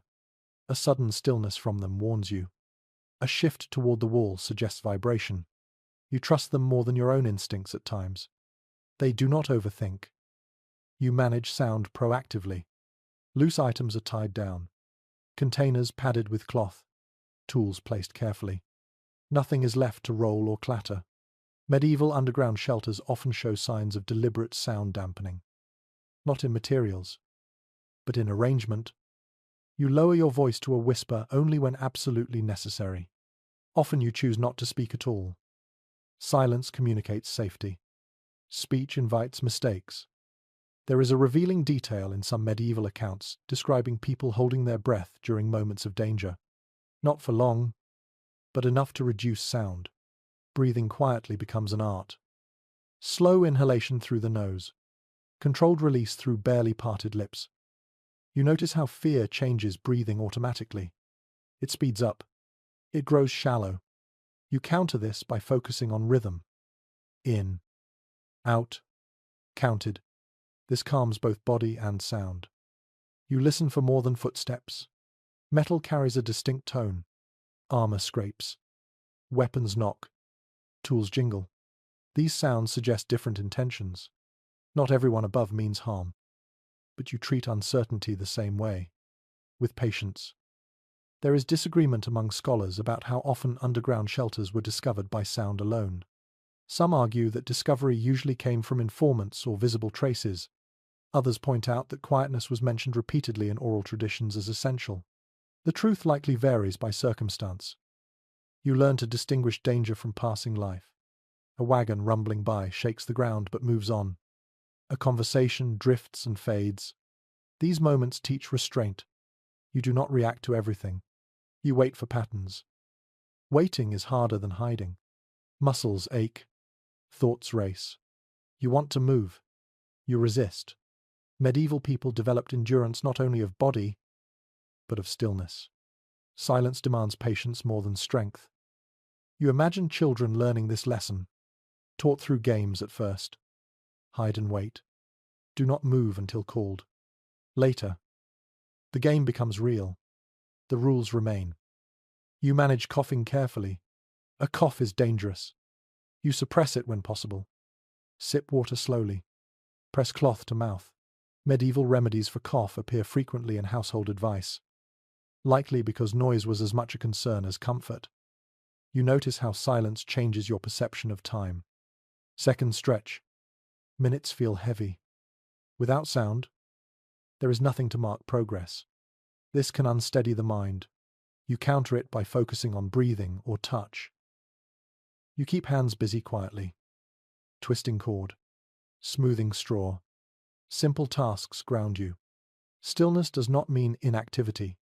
It means controlled movement. There is a curious pattern in some underground shelters where wear marks appear in limited areas rather than spread evenly. This suggests people confined movement deliberately, staying in known quiet zones. You choose such a spot now. You feel the earth above settle as someone steps away. The vibration fades. Silence returns. This is the moment you wait for, the return of normal. You do not celebrate it. You acknowledge it quietly. You remain still longer than feels necessary. Danger rarely ends the moment sound fades. Patience extends safety. You count breaths rather than minutes. Some scholars suggest that the psychological strain of silence was one of the greatest challenges of underground hiding. Others argue that routine softened the impact. You believe both. The first nights are hardest. Familiarity helps. You listen again. Nothing. Or rather, nothing unusual. The shelter breathes. Animals shift softly. Air moves through vents. These sounds become background. They are safe. You allow yourself to move slightly now. Adjust posture. Stretch carefully. Silence has phases. Absolute stillness during threat. Controlled movement afterward. You follow this rhythm instinctively now. You reflect on how silence shapes trust. Everyone must cooperate. One mistake endangers all. Underground life reinforces communal responsibility without words.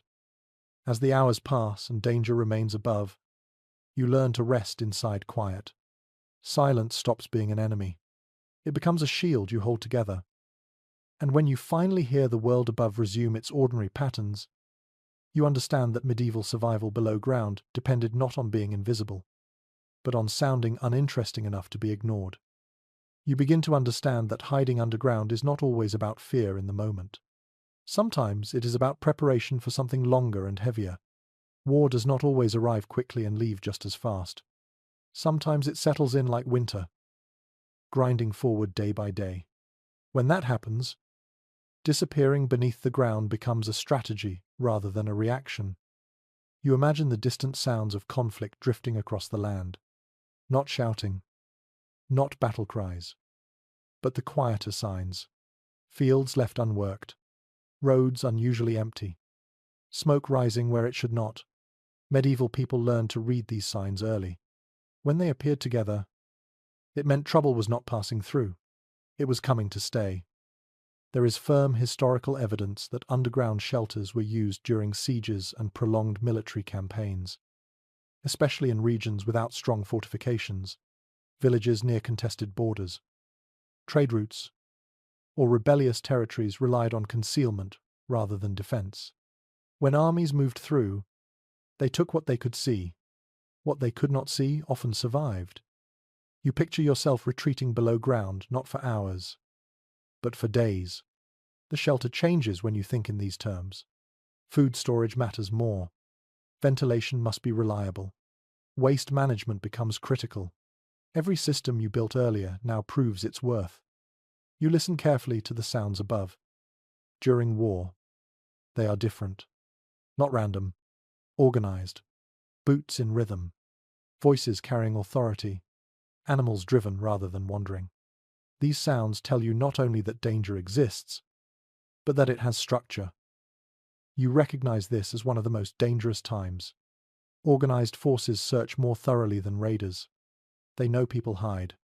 They look for signs. Silence becomes even more important. So does patience. Accounts from medieval chronicles describe villages that appeared abandoned during military campaigns, only to repopulate once armies moved on. While these sources rarely describe underground shelters directly, the pattern suggests concealment on a large scale. People did not vanish by chance. They planned. You imagine the tension of waiting while soldiers camp nearby. Fires crackle. Metal clinks. Orders are shouted. Every sound presses down through the earth. You resist the urge to react. Movement now would betray you. You rely on the shelter to do what it was built to do. Walls hold. Air moves. Food waits. Time stretches. You count days by hunger and rest rather than light. There is a persistent idea among historians that underground shelters were especially valuable during scorched earth tactics. When armies destroyed crops and homes to deny resources, hiding underground protected not only people, but supplies. When the land above was stripped bare, what remained hidden became the seed of recovery. You feel the psychological strain of this kind of waiting. Short hiding is sharp and frightening. Long hiding is dull and exhausting. The mind wanders. Doubt creeps in. You counter it with routine. Checking vents, rearranging stores, cleaning quietly. Routine becomes a form of resistance. You notice how the shelter muffles distant explosions or collapsing structures. Earth absorbs shock. Sounds that would terrify above ground become muted thumps below. This physical buffering also softens emotional impact. You are aware of danger without being overwhelmed by it. There is debate about how often underground shelters were used offensively rather than defensively. Some scholars suggest they served as bases for surprise attacks or escapes. Others argue their primary value was endurance, not action. Sitting here, you understand why endurance mattered more. Survival was victory enough. You imagine emerging briefly at night to gather information or supplies. These moments are calculated, quick, quiet. The shelter remains your anchor. You always return before dawn. Above ground is temporary. Below ground is home for now.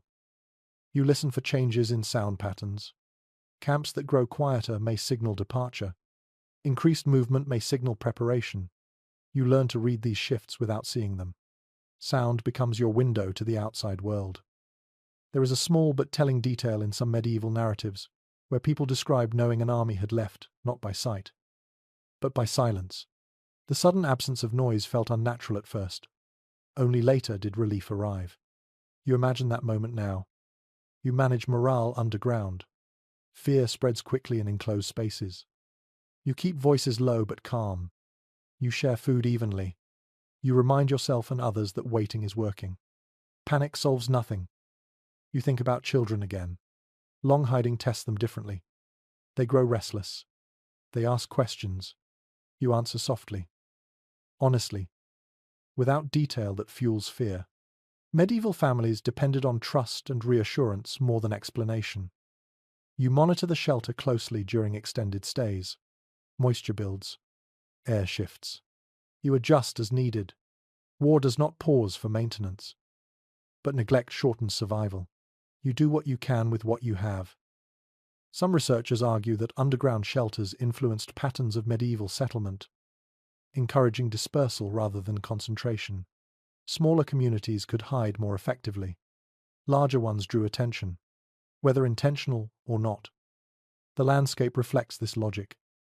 You imagine the first tentative emergence after days or weeks below. You do not rush.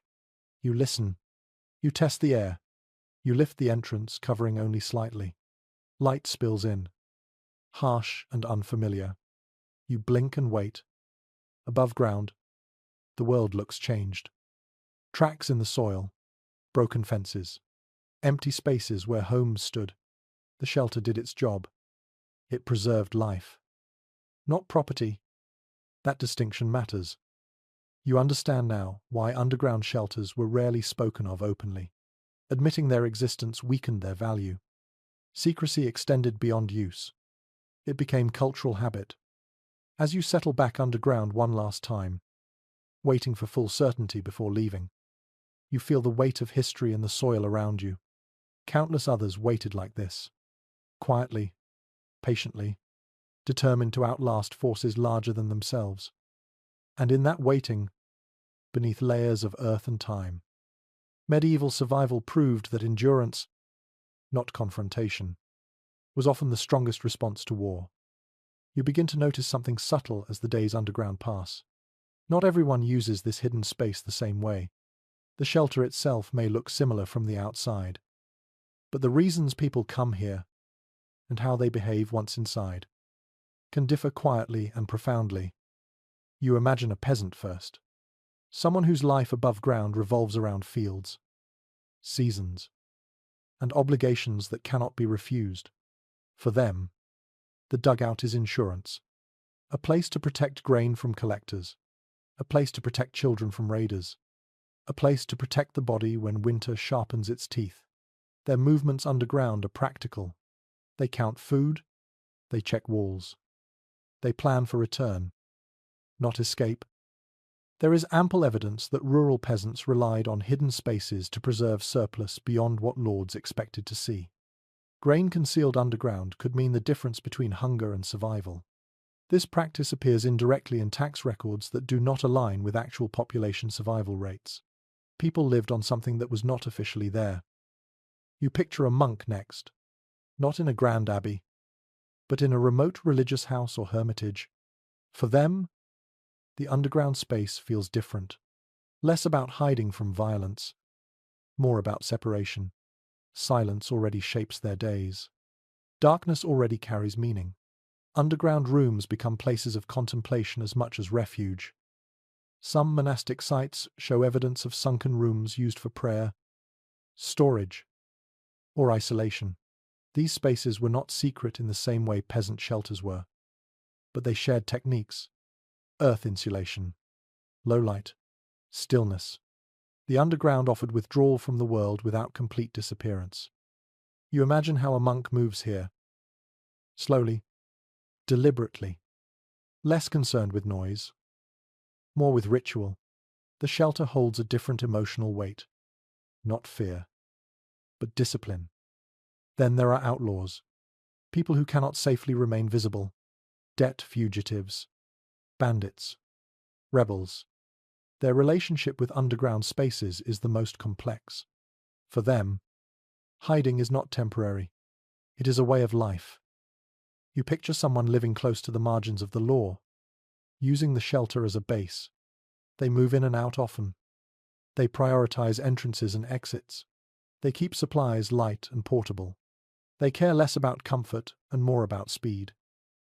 There are scattered accounts and local legends describing bandits vanishing into hillsides or forests, pursued and then lost. Archaeology rarely confirms these stories directly, but certain underground structures far from settled areas suggest prolonged use by people avoiding society rather than protecting it. You feel the difference in how such a person would arrange the space. Less order, more readiness. Food packed for movement, bedding minimal. Tools near the entrance.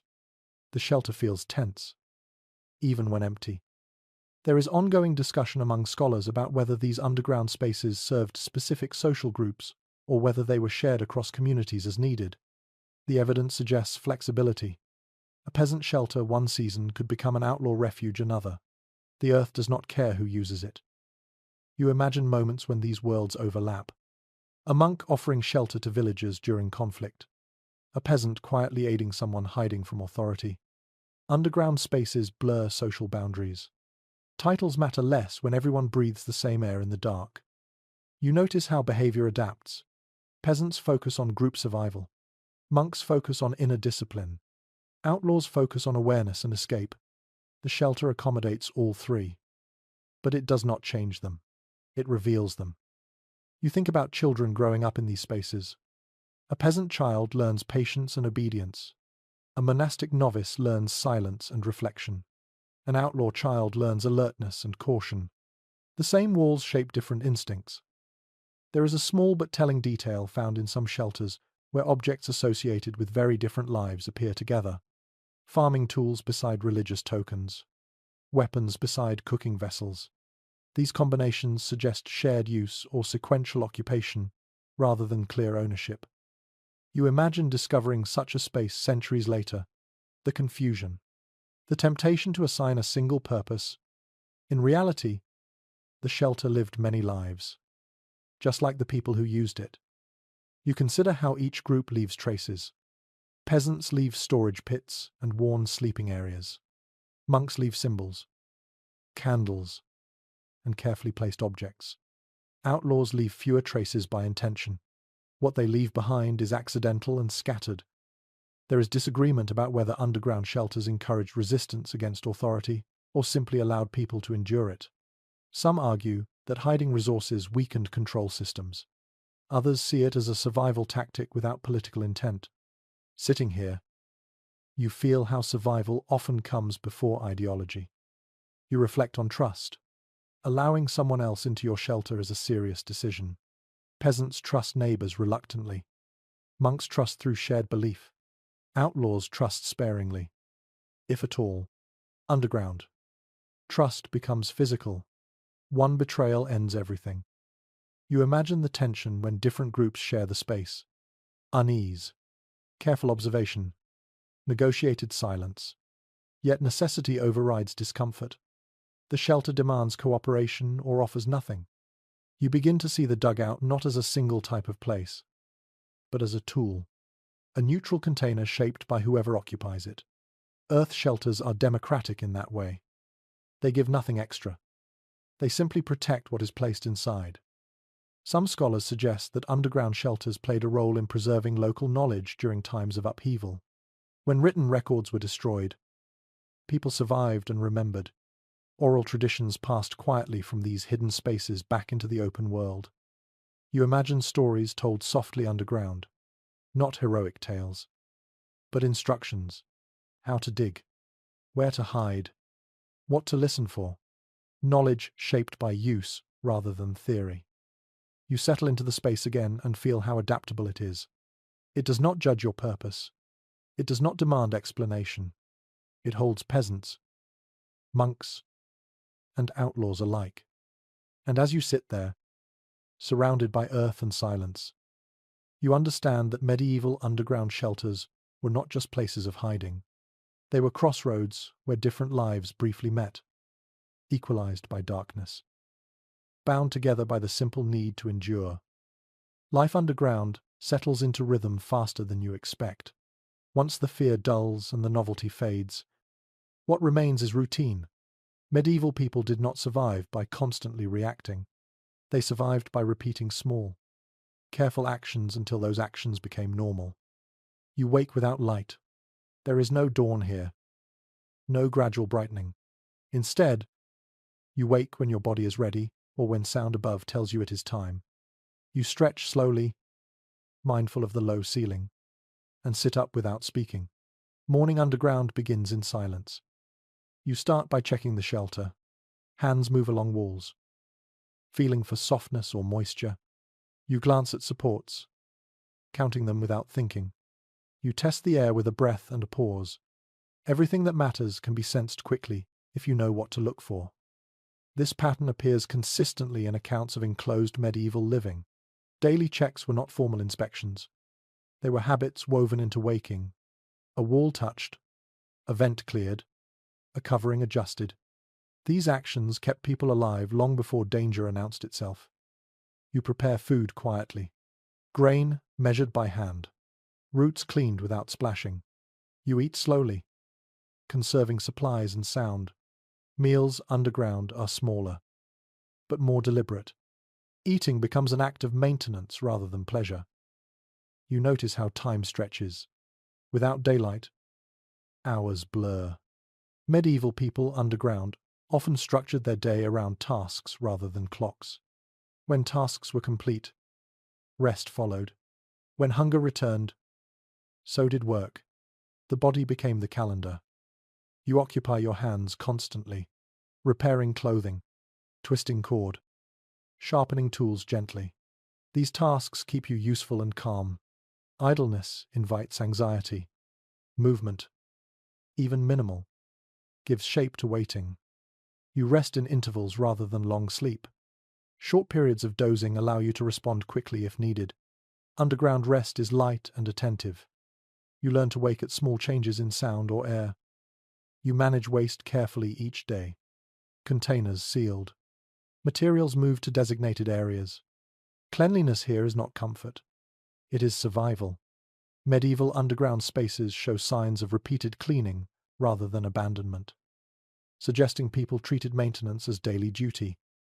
You teach children quietly. Lessons are practical. How to move without sound. How to feel the wall before stepping. How to breathe slowly. Learning underground is not abstract. It is immediate and embodied. You notice how emotions change. Fear fades into alertness. Boredom creeps in. You counter it with routine. Routine steadies the mind. Medieval survival depended as much on mental endurance as physical strength. There is evidence from some underground shelters that people marked days using scratches, knots, or small piles of objects. Not everyone did this, but it suggests a need to track time during longer stays. You consider doing the same, then decide against it.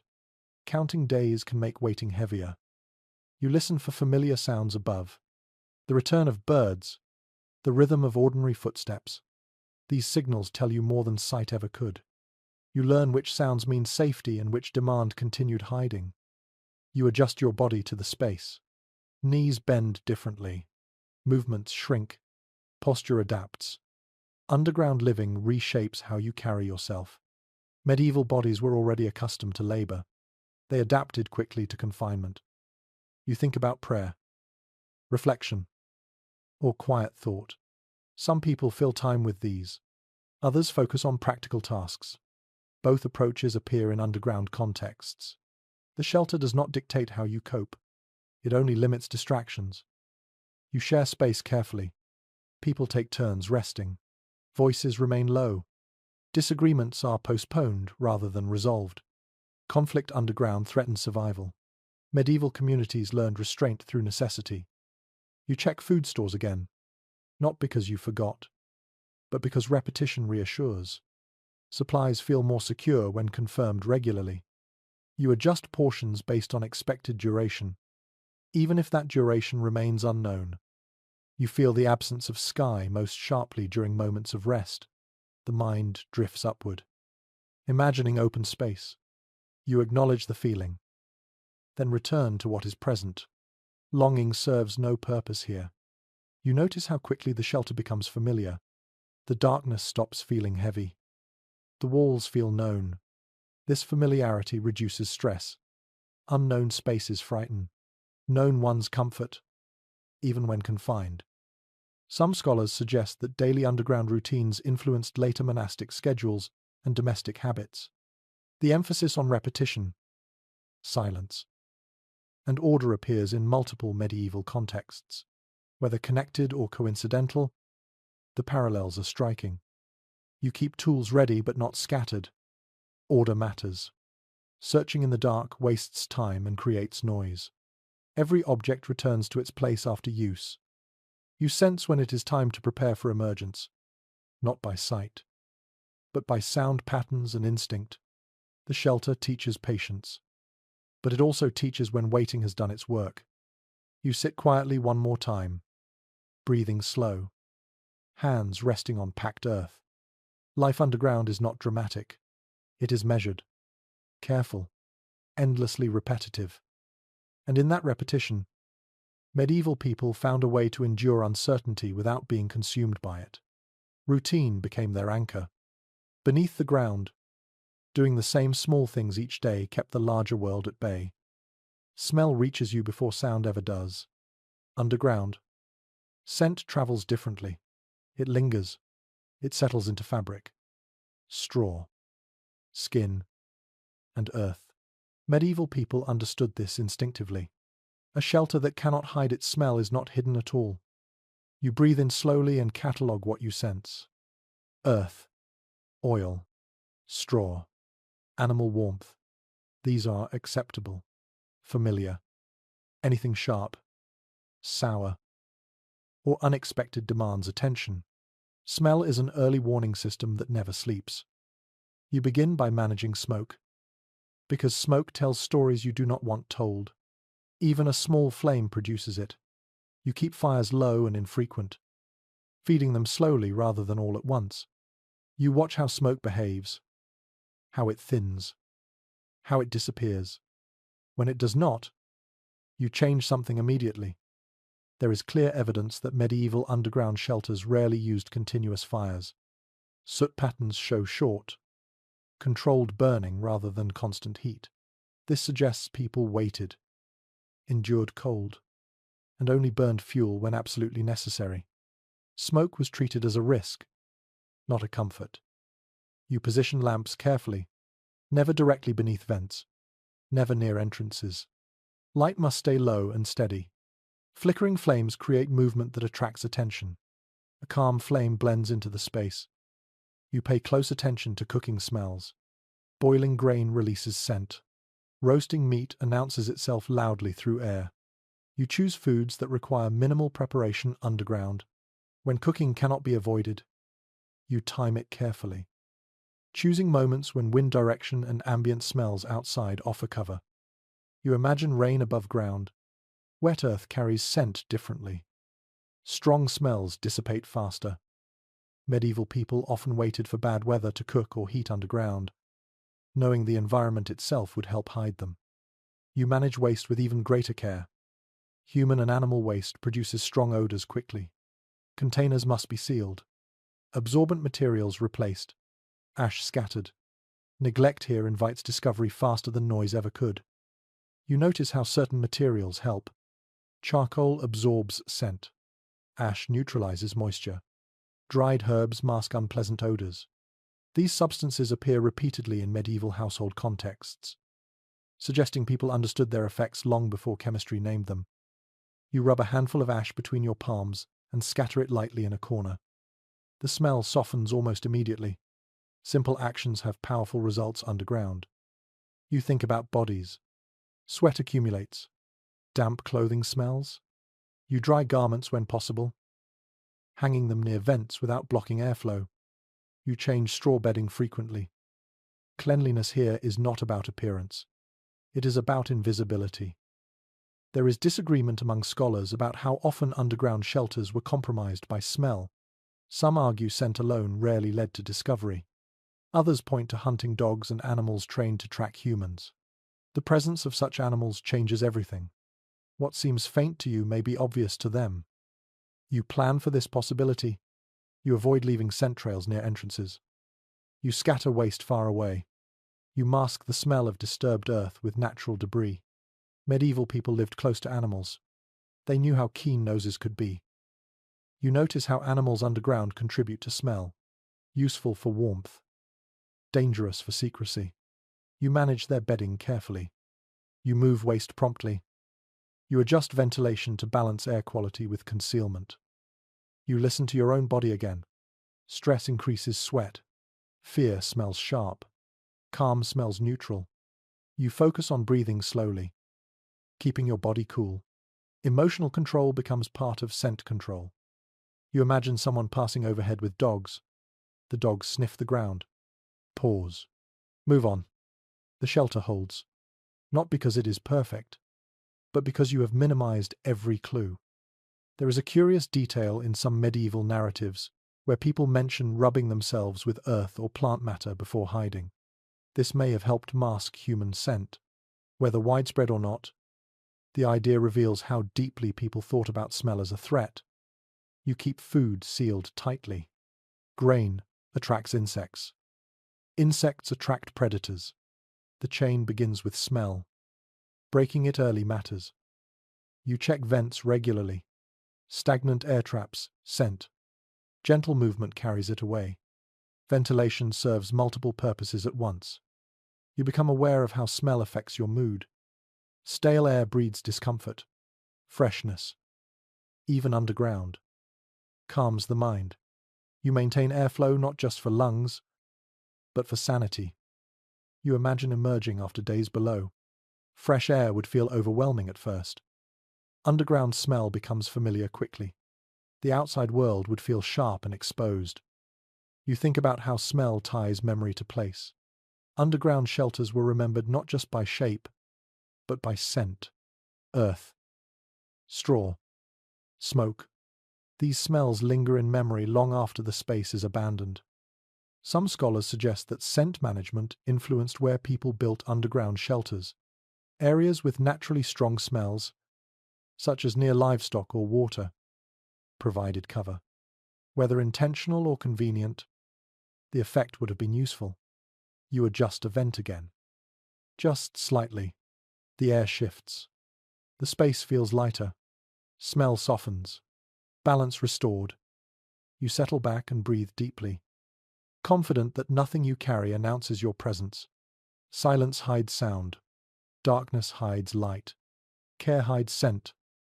And as you sit quietly, wrapped in earth and patience, you understand that medieval underground survival depended not only on what others could not see or hear, but on what they could not smell. The most dangerous clues were often the ones no one noticed until it was too late. Life does not pause just because the world above becomes dangerous. Underground.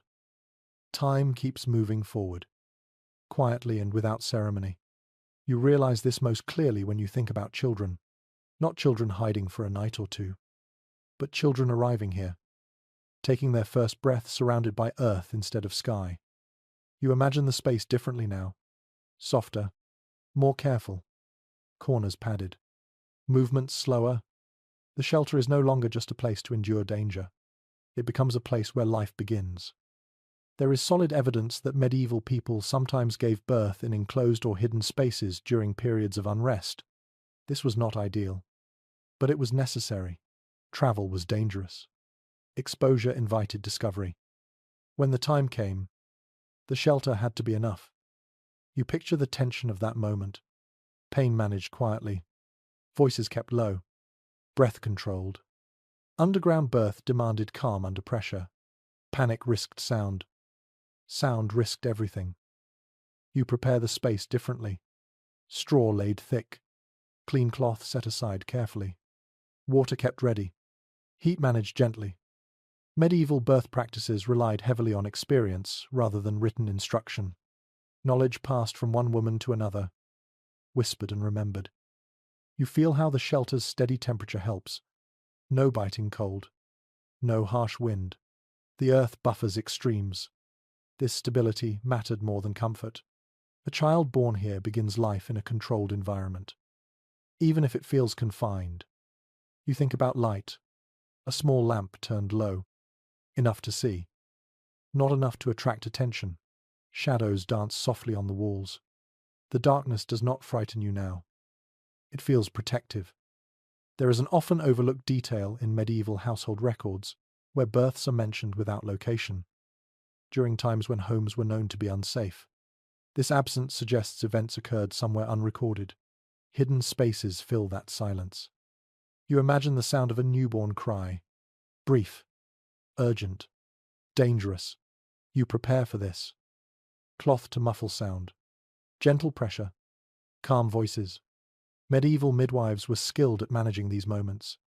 Silence was part of care. You feel the weight of responsibility in that first cry. A new life announces itself instinctively. Unaware of risk. You act quickly, not harshly. guiding the sound down rather than stopping it entirely. Life must breathe. You balance necessity with secrecy. You notice how the shelter feels different after. Warmer, fuller, more fragile. A baby changes priorities. Food planning shifts. Ventilation matters more. Cleanliness becomes critical. Underground survival becomes more complex, not less. You think about feeding. Breastfeeding is quiet and practical. It requires no tools. Medieval people understood its importance deeply. It sustained infants when other food sources were uncertain. Underground, it becomes essential. You manage waste carefully. Infant waste smells quickly. You respond immediately. Clean cloth replaced. Ash and herbs used. The shelter adapts again. There is discussion among scholars about how common underground births truly were. Some argue they were rare and exceptional. Others suggest they occurred more often than records reveal. Hidden by necessity. You feel how easily such moments could disappear from history.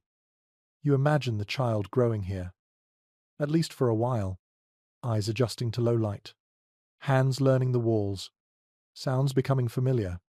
The underground becomes normal before the outside world ever is. You think about naming, ceremonies postponed or altered, quiet blessings instead of public celebration. Medieval life adapted rituals to circumstance. Meaning did not vanish. It condensed. You notice how adults behave differently around a newborn underground. Movements become gentler, voices softer, patience deepens. The shelter becomes not just a refuge from danger, but a space of shared purpose. You worry about illness. Infants are vulnerable. Dampness and cold threaten them more than adults. You adjust bedding, increase warmth slightly, monitor air carefully. The margin for error narrows. You remember that medieval people often lived close to loss. Infant mortality was high even above ground. Underground did not guarantee safety. It offered possibility. Sometimes that was enough. You imagine the child's first memory being darkness and warmth rather than open sky. There is no evidence this harmed development. Humans adapt. The body learns what it is given. You consider the moment when the child is carried above ground for the first time. Light feels sharp. Air feels wide. Sound feels overwhelming. The world expands suddenly. The underground becomes a memory rather than a home. There is a quiet strength in knowing life continued even here. Not heroically. Not defiantly. Simply because stopping was not an option. You realize something important. Underground shelters were not only places of fear and waiting. They were places where life insisted on moving forward. Birth did not wait for peace. You sit quietly and imagine generations linked by these moments. A grandmother born underground during war. A mother hiding underground during famine. A child carried out into a changed world. Some historians suggest that these hidden beginnings shaped family stories, passed down long after danger faded. Not written. Remembered. The earth itself became part of lineage. You feel the shelter differently now. Less like a hole. More like a womb. Temporary. Protective. Necessary. You breathe slowly and let that idea settle. Medieval underground life was not only about survival, it was about continuity. Even in darkness, even in silence. Life found space to begin. And as you rest there, surrounded by earth that has held both fear and first breath, you understand that one of the quietest acts of defiance in the medieval world was simply allowing life to continue. Even below the ground. You feel the weight of stories as you sit quietly underground. Shadows cling to corners, and the walls seem to remember more than you could ever imagine. Here, whispers of superstition and belief linger just as strongly as the practical lessons of survival. Medieval people brought fear and wonder with them into these spaces, often blending caution with ritual. You imagine the hushed voices sharing tales of spirits, of ghosts inhabiting forests or hillsides above, of unseen watchers in the earth. Not everyone believed. Some treated such stories as warnings. Others treated them as truths. Either way, superstition shaped behavior. It guided where to dig, when to move, and how to act in moments of tension. There is clear evidence from folklore and surviving accounts that people often incorporated symbolic protections into underground shelters. Charms, amulets, crosses carved into walls, herbs hung to ward off evil. These objects were not purely decorative. They served as mental buffers against fear, helping those inside maintain focus and composure.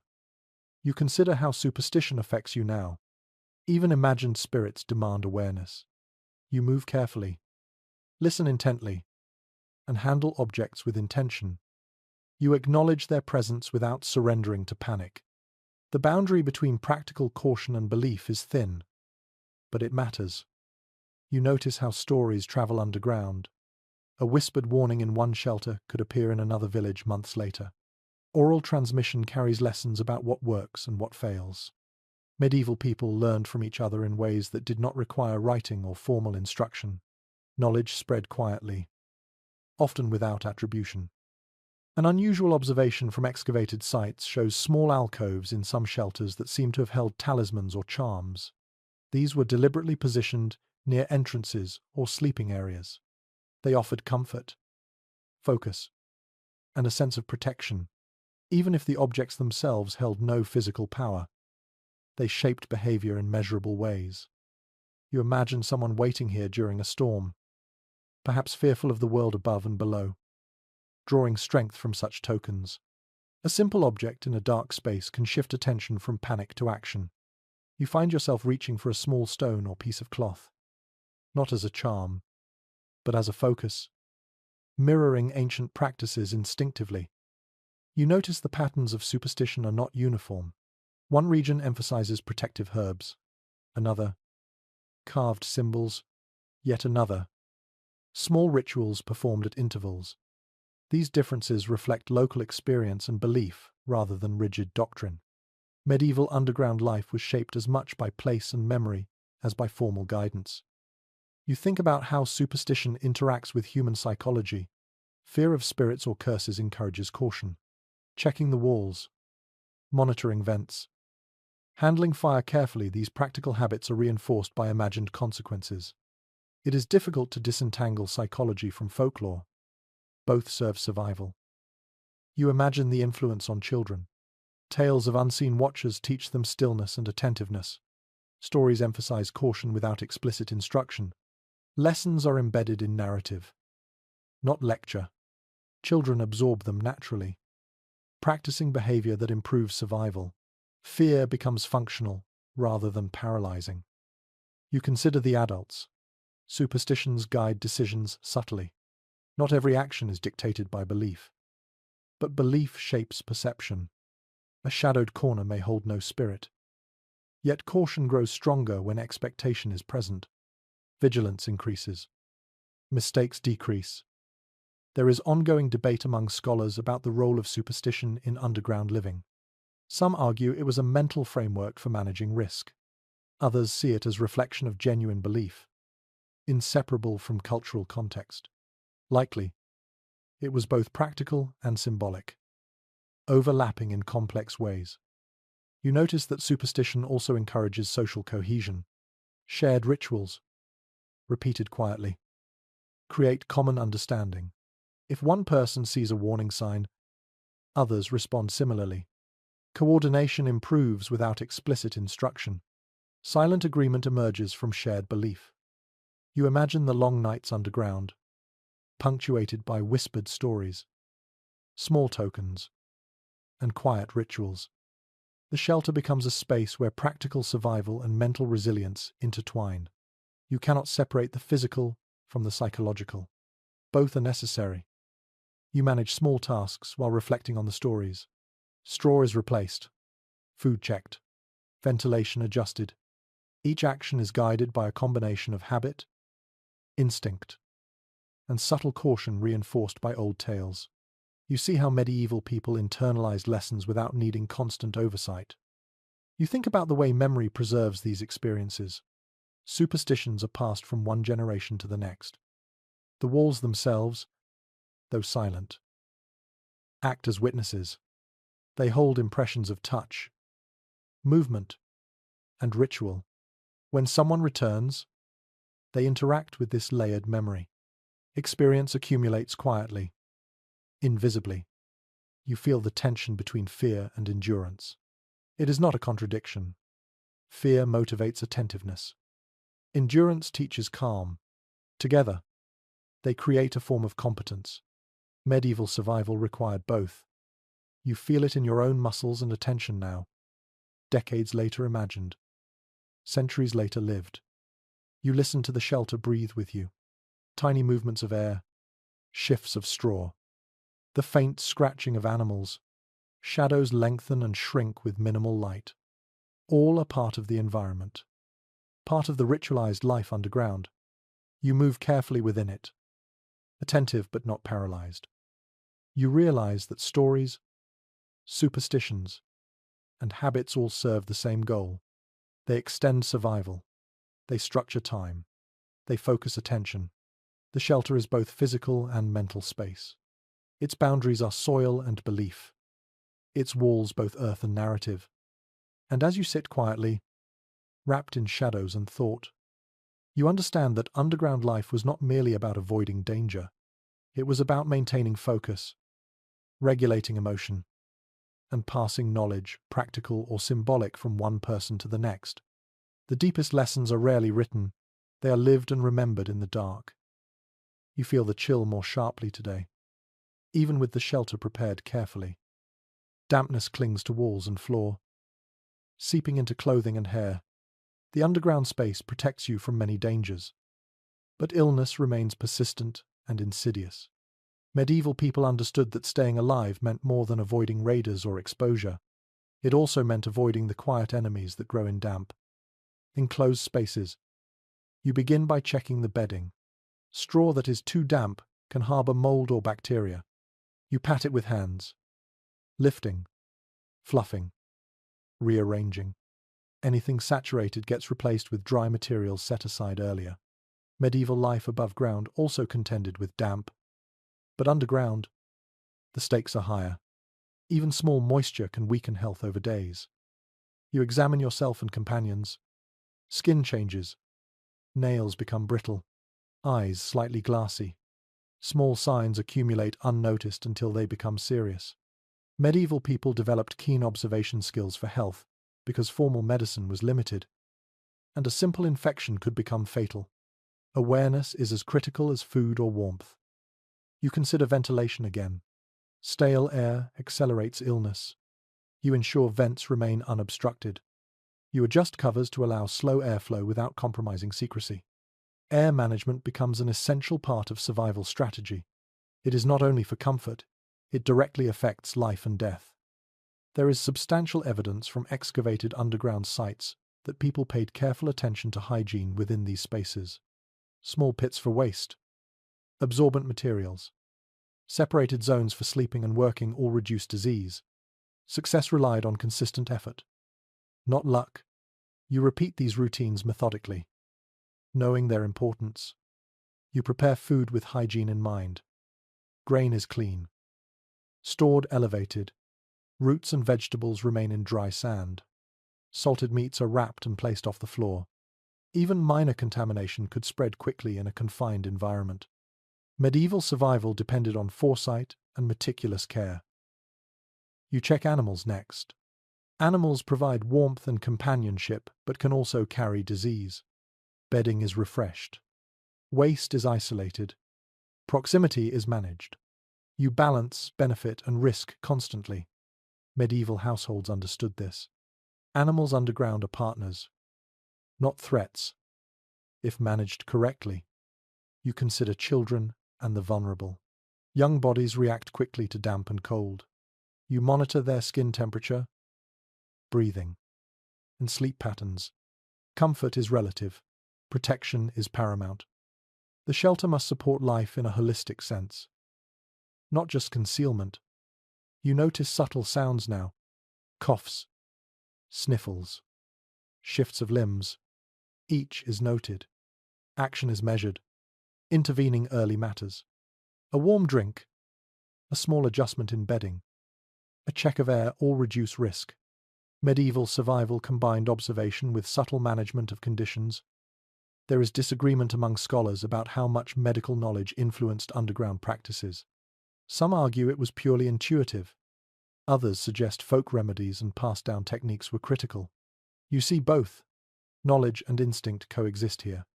They guide you without written instruction. You focus on maintaining movement. Stiffness worsens with damp and cold. Simple stretches, crawling along walls. Careful repositioning of bedding. These actions preserve circulation and reduce risk of infection or muscle strain. Movement is deliberate. Every motion counts. You check the storage area again. Food spoilage can contribute to illness. Moisture, pests, or mold can turn a vital resource into a hazard. You rotate supplies. Remove compromised items, and ensure everything remains dry and accessible. Medieval experience teaches vigilance. You tend small fires carefully. Smoke must remain minimal to avoid attracting attention. But warmth is essential. A low ember can heat stones that radiate gentle heat for hours. This indirect warming is safer than open flames. Controlled heat prevents cold-related illnesses while preserving secrecy. You reflect on the psychological aspect of health. Fear increases stress hormones, which compromise immunity. Maintaining calm is not luxury, it is part of staying alive. Routine, small accomplishments, quiet observation, and shared responsibility all reduce stress. Medieval survival required both body and mind to cooperate. You imagine a long period of underground confinement. Winter stretches above. Raiding parties move through territories. Resources are limited. Maintaining health becomes a full-time occupation. The shelter's design supports this through organization, cleanliness, and adaptability. You notice how smell affects perception of health. Stale air, damp bedding, or contaminated food can produce nausea or anxiety. By managing scent, you indirectly support well-being. Medieval people recognized this intuitively, using herbs, ash, and ventilation to maintain both comfort and safety. You assess the impact of illness on morale. A sick child or adult shifts attention from security to care. The shelter's occupants must respond quickly, balancing care with concealment. Medieval families likely developed protocols for this. Observation, early intervention, and quiet action prevent panic. You move slowly and deliberately, performing each task in order, checking bedding, rotating food, adjusting vent openings, attending to animals, monitoring each individual's condition. Health management becomes a sequence of micro-actions repeated consistently. Routine sustains life as much as walls and earth. There is a small but revealing observation in medieval chronicles. They note people surviving extended periods underground with minimal food and exposure, attributing success not solely to shelter design, but to careful attention to bodily needs. Survival is practical, deliberate, and methodical. You listen to breathing, movement, subtle cues, even silence communicates. You sense whether conditions are worsening. You adjust. The shelter responds indirectly through human intervention. Subtle management of air, moisture, warmth, and nutrition. You understand that underground life is not passive. Each day requires continuous engagement. Neglect accumulates faster than danger. Medieval people survived through a combination of foresight, routine, and careful monitoring. You practice the same now, imagining their patience and attention. As you settle for rest, you feel the shelter's stability under you. Walls firm, air moving, supplies intact, animals calm, everyone breathing steadily. Illness is not absent, but controlled. Survival persists through diligence, observation, and subtle adaptation. And as the hours pass quietly in this underground world, you realize that health, like shelter, depends on balance. Not dramatic action, not heroism, but careful, measured, and constant care for body, environment, and companions. This is as essential to medieval survival as concealment itself. You begin to understand that endurance is what truly separates survival from mere existence underground. The shelter has provided walls, warmth, ventilation, food, and protection, but it cannot do the work for you. Medieval people discovered early that the longer you remain below, the more patience, observation, and discipline matter. Survival is less about reacting to threats and more about anticipating them, maintaining systems, and resisting fatigue. You sit quietly and consider how long you have been below. Hours feel like days. Days feel like weeks. Without sunlight, time stretches, and the mind begins to drift. Medieval dwellers likely experienced this too, measuring time not by clocks or shadows but by hunger, fatigue, and the rhythm of the space itself. Awareness of subtle changes becomes vital. A shift in air, a faint movement in stored food, the quiet settling of the earth. These are markers of continuity and change alike. You examine the shelter itself, noting how everything you built continues to support life. Walls hold, timber braces the ceiling, the floor remains firm, and ventilation channels allow air to move. Yet, you understand that structural integrity alone does not guarantee endurance. Human attention to detail is essential. Daily inspections, subtle adjustments, and careful monitoring prevent collapse, suffocation, or spoilage. You check food supplies next. Grain remains dry, roots are intact, and preserved meats are secure. Each container is inspected for moisture or pests. In confined spaces, small mistakes can escalate quickly. Medieval people learned through observation and repetition that maintaining order in storage is as important as the shelter itself. Even minor negligence could jeopardize survival for an entire household. You consider the behavior of animals within the space. Their presence provides warmth and comfort, but they also require care. Bedding must be refreshed, waste removed, and feeding monitored. The smallest oversight can compromise air quality or introduce disease. Underground life demands vigilance for every living creature, human and non-human alike. You shift to attending to personal health. You stretch slowly, mindful of the low ceiling. You adjust clothing and bedding to maintain warmth and dryness. You take note of any aches, chills, or fatigue. Medieval dwellers likely developed routines that balanced physical activity with rest, conserving energy while preventing illness. Each movement is measured and deliberate. You inspect the ventilation paths. Airflow remains steady but subtle. You adjust openings slightly to maintain optimal circulation without compromising concealment. This balance is critical. Insufficient airflow allows humidity and stagnation to accumulate, increasing the risk of illness.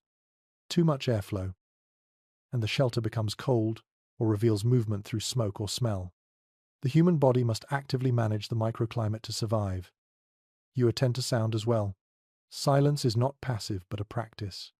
You monitor for subtle disturbances, learning to distinguish normal creaks of the earth from approaching danger. Medieval underground dwellers likely developed acute hearing, able to detect differences in rhythm or pressure that would go unnoticed above ground. Attention to auditory cues becomes a form of early warning system. You reflect on emotional endurance. The psychological strain of confinement is as real as physical fatigue. Darkness, isolation, and monotony challenge the mind. Medieval people relied on routines, communal support, and mental discipline to endure extended stays. You practice the same strategies now, structuring tasks, pacing movement, and maintaining focus to preserve mental stability. You manage waste carefully. Human and animal waste is isolated, absorbed, or removed as necessary. Hygiene is critical, not for comfort, but for survival. Disease spreads rapidly in confined spaces, and medieval dwellers had to rely on observation, experience, and intuition to prevent outbreaks.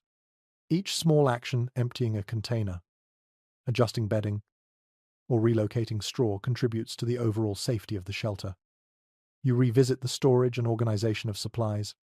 Items are rotated and monitored to prevent spoilage. Herbs and absorbent materials are refreshed to maintain air quality and reduce odor. Medieval people understood that order and cleanliness, while not glamorous, are essential survival tools. The shelter is not merely a hiding place, it is a carefully managed system. Dependent on continuous care, you monitor companions closely, whether human or animal. Their well-being affects the stability of the shelter itself. Fatigue, illness, or agitation introduces risk. You practice subtle interventions, repositioning, warmth management, and gentle reassurance. Social cohesion and attentive care are as vital as food or structural integrity. You consider the interplay between physical, environmental, and psychological factors. Each element affects the others. Moisture influences temperature. Temperature influences comfort. Comfort influences behavior and vigilance. Behavior influences sound, waste, and energy management. Medieval survival was not about controlling each factor independently, but about maintaining balance across the system. You test yourself against monotony. Boredom can erode focus and patience, leading to mistakes.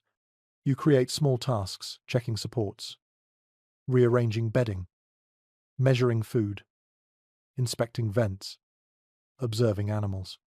Each task provides structure and reinforces attentiveness, training endurance in ways that may have been invisible to outsiders. You imagine the shelter as a living system. It responds to attention, neglect, and care. Human action is essential to maintain equilibrium. The earth provides stability, but humans provide resilience. Medieval dwellers understood this intuitively. The shelter is only as effective as the care invested in it. You reflect on long-term adaptation. Extended underground life requires flexibility, foresight, and skill.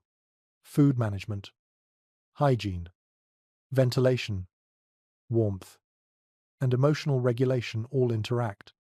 Survival is cumulative, dependent on repeated correct actions, small decisions, and careful observation over days, weeks, or even months. You listen to the faint sounds above and within, the settling of earth, the subtle movement of animals, the flow of air through ventilation channels. These cues provide feedback. Adjustments are made silently, methodically, and without urgency. Medieval people relied on this ongoing attentiveness to extend endurance. You sit back, hands resting on the floor, and feel the weight of responsibility that comes with sustained survival. The shelter continues to protect, but only because it is tended. You realize that endurance is not passive. It is the sum of daily choices, repeated consistently over time. Survival depends on patience, observation, and quiet diligence. And as you settle into stillness, feeling the shelter hold you and the systems you maintain, you understand that medieval underground life was not defined by short-term fear, but by the capacity to endure through attention, adaptation, and unwavering care. You begin to notice the subtle traces left behind, the quiet evidence that people existed here long before you. Underground shelters, though hidden, preserve stories if you know how to read them. Marks on walls, depressions in the floor, scratches in timber, they are not merely physical. They are echoes of activity, of care, of survival. You run your hand along a timber post, feeling the grooves left by repeated handling. This post once supported a roof, but it also carried the weight of human intention. Every adjustment, every replacement, every inspection left a mark, however faint. Medieval people left these traces unintentionally, yet they speak volumes about daily life underground. You examine the floor, smooth patches where straw was regularly replaced, slight depressions where feet rested, children knelt, or animals shifted. These features are not deliberate design, but they reveal patterns of occupancy. Movement, care, and routine leave their mark, silently shaping the shelter for future inhabitants or future observers. You think about food storage again. Containers pressed into corners, lids scraped against each other, tools tucked nearby. Each placement communicates habit and expectation. Grain rotated, herbs replenished, meat elevated. These repeated actions form a map of human interaction with space. There is evidence from excavated sites that these small details allow archaeologists to reconstruct activity patterns. They reveal how medieval people lived within hidden environments, which areas were used most frequently, which were reserved for sleeping, how tasks were divided. Traces tell stories that words never captured. You observe minor soot stains on the wall, not from neglect, but from controlled fires used for light or warmth. Their placement suggests repeated positioning of lamps or small embers. Patterns emerge that indicate daily routines and care, rather than chance.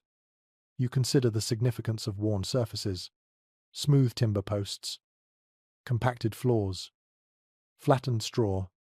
Each is a record of repeated activity and of adaptation. Medieval underground dwellers understood that survival required repetition, and that repetition would leave evidence, however faint, over time. You notice small niches in the walls. Some held tools, others held objects with symbolic value. Evidence suggests these niches were maintained over generations, reused, and respected. Their continued presence hints at both practical and psychological function, providing access and reassurance. You think about the transient occupants, those who use the space briefly during raids or storms. Their traces are subtler footprints in dust, displaced straw, slight depressions. Yet even these ephemeral marks contribute to the overall narrative of human habitation. Some scholars suggest that examining these traces allows insight into communal behavior. The patterns of storage, movement, and rest indicate social structures and priorities. The distribution of tasks, attention to hygiene, and care for others can be inferred from what remains. You inspect small gaps in timber and stone. They were likely used for ventilation or observation. The placement of these gaps reflects understanding of airflow, light, and security. They are functional, but they also carry silent testimony to human ingenuity and adaptation. You imagine multiple generations using the same space, modifications made over decades, minor improvements, reinforcement of supports, adjustments of ventilation, rotation of storage. Each contribution leaves a subtle trace. The shelter becomes a cumulative record of experience. You consider the lessons embedded in these traces, practical knowledge about construction, safety, and efficiency is encoded in the shelter itself. Future occupants benefit from past efforts. Consciously or unconsciously, medieval people relied on accumulated wisdom as much as instinct. You observe areas of concentrated wear, perhaps where children played or slept, where adults worked or observed the entrance. These zones reveal priorities and routines. Repetition creates durability and structure. Patterns emerge that are invisible until carefully examined. There is a fascinating aspect in how trace evidence reflects responses to threat. Some scratches, worn edges, and reinforced posts suggest periods of heightened caution. Perhaps raiding parties were near. Perhaps winter demanded rapid adjustment.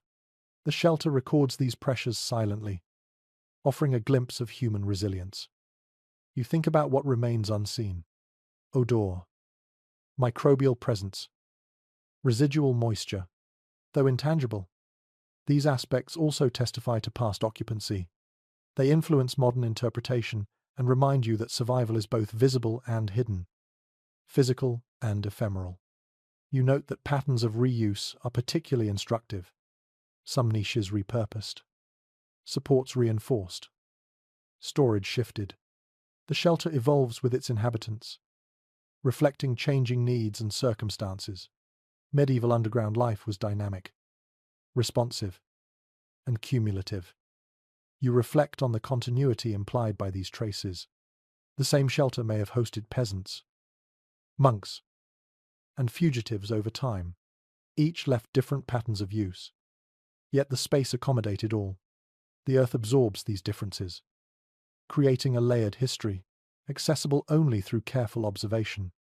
You pause, letting your hand rest on a smooth timber post. The shelter feels alive, not as a static hole in the ground, but as a record of human perseverance. Each trace, each worn surface, each carefully placed object speaks silently across generations. And as you sit quietly, surrounded by these subtle histories, you understand that medieval underground life left evidence not only in documents or stories, but in the very earth itself. These traces are enduring reminders of adaptation, patience, and the quiet ingenuity required to survive in hidden spaces. You begin to feel a rhythm to life underground, a subtle cadence dictated by the space itself. The shelter, with its walls of earth and timber, guides behavior as much as any rule or instruction. Each day unfolds in quiet repetition, checking the walls, rotating food, adjusting ventilation, observing animals, tending bedding, and listening intently for any sign of change above. Survival is not passive. It is structured, deliberate, and cumulative. You notice how movement itself becomes a form of meditation, kneeling to adjust straw, moving containers carefully, stretching to reach a corner, testing the air. Each action is small, deliberate, and meaningful. Medieval people likely understood this intuitively. Underground life fosters awareness, patience, and attention to detail, because every misstep carries consequences. You consider the management of light. Flames are kept low and controlled, just enough to perform necessary tasks. Excess light could reveal movement or create shadows that betray the presence of the shelter. You test a small lamp in a niche and observe how its glow barely illuminates the surrounding area, leaving edges in shadow. Light here is functional, not decorative. You think about the impact of sound, movement, conversation, and work are all conducted with restraint. Each scrape of timber, each step on compacted earth, each whisper is measured. Silence is a constant companion, guiding behavior and sharpening awareness. Medieval dwellers knew that a misplaced sound could undo hours of careful concealment. You check food stores again. Grain, legumes, preserved meats, and root vegetables are all intact. Each container is elevated or placed strategically to reduce risk from dampness, pests, or contamination. Rotation ensures nothing remains too long. Every small decision reinforces survival. Mistakes accumulate silently in enclosed spaces, so diligence is rewarded. Medieval people applied this logic consistently, turning careful attention into habit. You reflect on the presence of animals. They provide warmth, companionship, and subtle alerts to danger, but they require careful management. Bedding is refreshed, waste removed promptly, and movement monitored. Their behavior informs your own. Underground, you learn to move in concert with other living beings. Medieval shelters that incorporated animals demonstrate the interplay between human and non-human occupants, each dependent on the other for safety and comfort. You think about ventilation once more. Fresh air is critical to maintain health, reduce humidity, and minimize odors. Openings are positioned strategically, angled to prevent direct observation while allowing airflow. Small adjustments have immediate impact on comfort and safety. Medieval people relied on experience and observation to optimize these systems, long before scientific theory could explain them. You monitor hygiene closely, personal cleanliness, as well as care of bedding, containers, and surfaces, is essential. Contamination spreads rapidly in confined spaces. Medieval accounts suggest that regular attention to these matters significantly increased survival rates. You repeat these practices methodically, internalizing them as both precaution and ritual. You consider the role of observation. Every subtle change, air, moisture, sound, or animal behavior provides information. Vigilance is not constant tension. It is routine and practiced. Medieval dwellers depended on these cues to anticipate problems before they became crises. The shelter itself becomes a tool for gathering and interpreting data. You reflect on the psychological demands of prolonged underground living. Darkness, monotony, and confinement challenge mental endurance. Structure, routine, and attention to small tasks provide stability. Children and adults alike benefit from predictable patterns and shared responsibilities. Mental resilience is cultivated through repeated, intentional engagement with the environment. You examine signs of wear and usage in the shelter. Worn patches in the floor indicate where people slept or worked. Slight grooves in timber suggest repeated handling. Minor scratches or indentations reveal patterns of movement. These traces are the silent testimony of past occupants and offer guidance for present survival. You think about the flow of time in underground life. Without light or external cues, hours blur. Awareness is maintained through the repetition of routine, monitoring, and observation. Medieval dwellers likely relied on these micro-measures rather than clocks, allowing them to structure days despite isolation from the surface world. You attend to small environmental adjustments, bedding repositioned to maintain warmth, containers shifted to reduce damp contact, straw rearranged to absorb moisture. Each intervention is minor, yet cumulatively essential. Medieval life underground relied on consistent, attentive management of both tangible and intangible risks. You consider the interplay between safety, comfort, and adaptability. The shelter protects against immediate threats but demands constant adaptation to changing conditions, shifting moisture, temperature fluctuations, varying air quality, and behavioral needs of occupants and animals. Endurance is as much about flexibility as it is about vigilance. You reflect on communal interactions. Cooperation is subtle but necessary. Shared tasks, silent communication, and coordinated care preserve both life and the structural integrity of the shelter.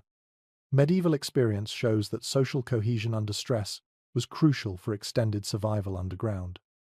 You test your senses again. Air movement, faint smells, distant sounds, subtle vibrations. Each provides information about internal conditions and the external world. Attention to these signals ensures preparedness and mitigates risk. Medieval people cultivated sensory awareness as a survival skill, allowing them to detect danger without leaving the shelter. You manage stress and emotion through ritualized actions. Small, deliberate tasks occupy attention, reduce anxiety, and reinforce control over the environment. This psychological strategy complements physical precautions, creating a holistic system of endurance that sustained life over extended periods underground. You notice the way repeated tasks create efficiency, checking supplies, adjusting bedding, monitoring animals, inspecting walls and vents. Each action becomes second nature, performed with minimal thought and maximum accuracy. Medieval experience demonstrates that efficiency, cultivated through repetition, is as vital to survival as structural stability. You pause and listen, feeling the subtle rhythm of the shelter, the gentle settling of earth, the faint rustle of straw, the soft breathing of animals and humans. These sounds become a lullaby of endurance, a reminder that life continues quietly and deliberately beneath the surface. And as you reflect on these patterns of movement, observation, care, and attention, you understand that medieval underground life depended not only on the physical shelter, but on the discipline, awareness, and deliberate repetition of its occupants. Endurance, patience, and attentive practice define survival in these hidden spaces. You notice the subtle changes in air and temperature as the shelter settles through day and night. Underground life is a constant negotiation with the environment. The earth itself offers stability, yet it is never static. Shifts in moisture, slight movements in soil, and seasonal temperature variations all affect comfort and safety. Medieval people lived in intimate awareness of these patterns, adapting their behavior to maintain equilibrium. You check the floor again, feeling for dampness or soft patches. Even minor changes can signal a problem, whether it is water seeping in or structural instability. Small adjustments moving straw, shifting containers. Rotating bedding maintains safety and comfort. Repetition is key. Each day, the same actions are performed to ensure continuity. Medieval experience demonstrates that endurance is cumulative. Small, consistent interventions prevent major crises. You examine the shelter walls. Timber supports remain firm, but faint cracks appear where stress has accumulated.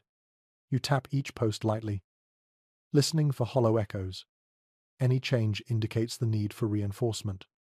Medieval dwellers likely developed an intuitive understanding of structural integrity through repeated interaction. Without formal engineering knowledge, you adjust each support carefully, ensuring it will bear weight without compromising silence or safety. You consider ventilation. Air moves through narrow channels, carrying warmth, moisture, and the faint scents of humans and animals. Even minor obstructions can reduce airflow and increase humidity. You clear small debris, adjusting openings to optimize circulation. Medieval people relied on subtle adjustments to maintain breathable air and minimize condensation. Attention to these details often determined life or death. Food management is equally critical. You inspect containers, noting grain, legumes, dried meat, and root vegetables. Items are rotated to prevent spoilage, and spoiled portions are removed promptly. Herbs or absorbent materials help control moisture and odors. Each action preserves not only nutrition, but also the overall hygiene of the shelter. Medieval survival relied on consistent, mindful care of supplies as much as concealment or structural integrity. You observe the behavior of animals sharing the space. Their presence provides warmth and comfort. Yet they introduce additional considerations. Bedding is maintained. Waste is isolated, and movements are monitored.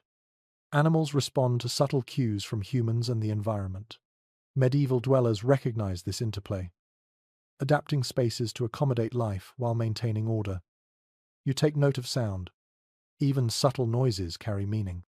Creaks, footsteps, the faint rustle of straw, the shifting of animals all provide information about the immediate environment. You move deliberately, measuring each action against its potential acoustic impact.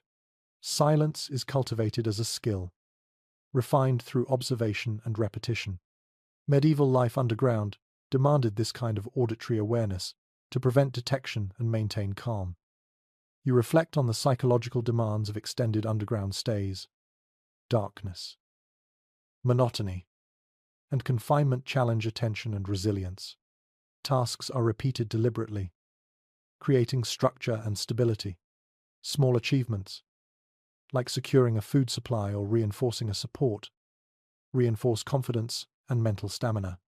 Medieval people relied on these practices to endure uncertainty and maintain control over their surroundings.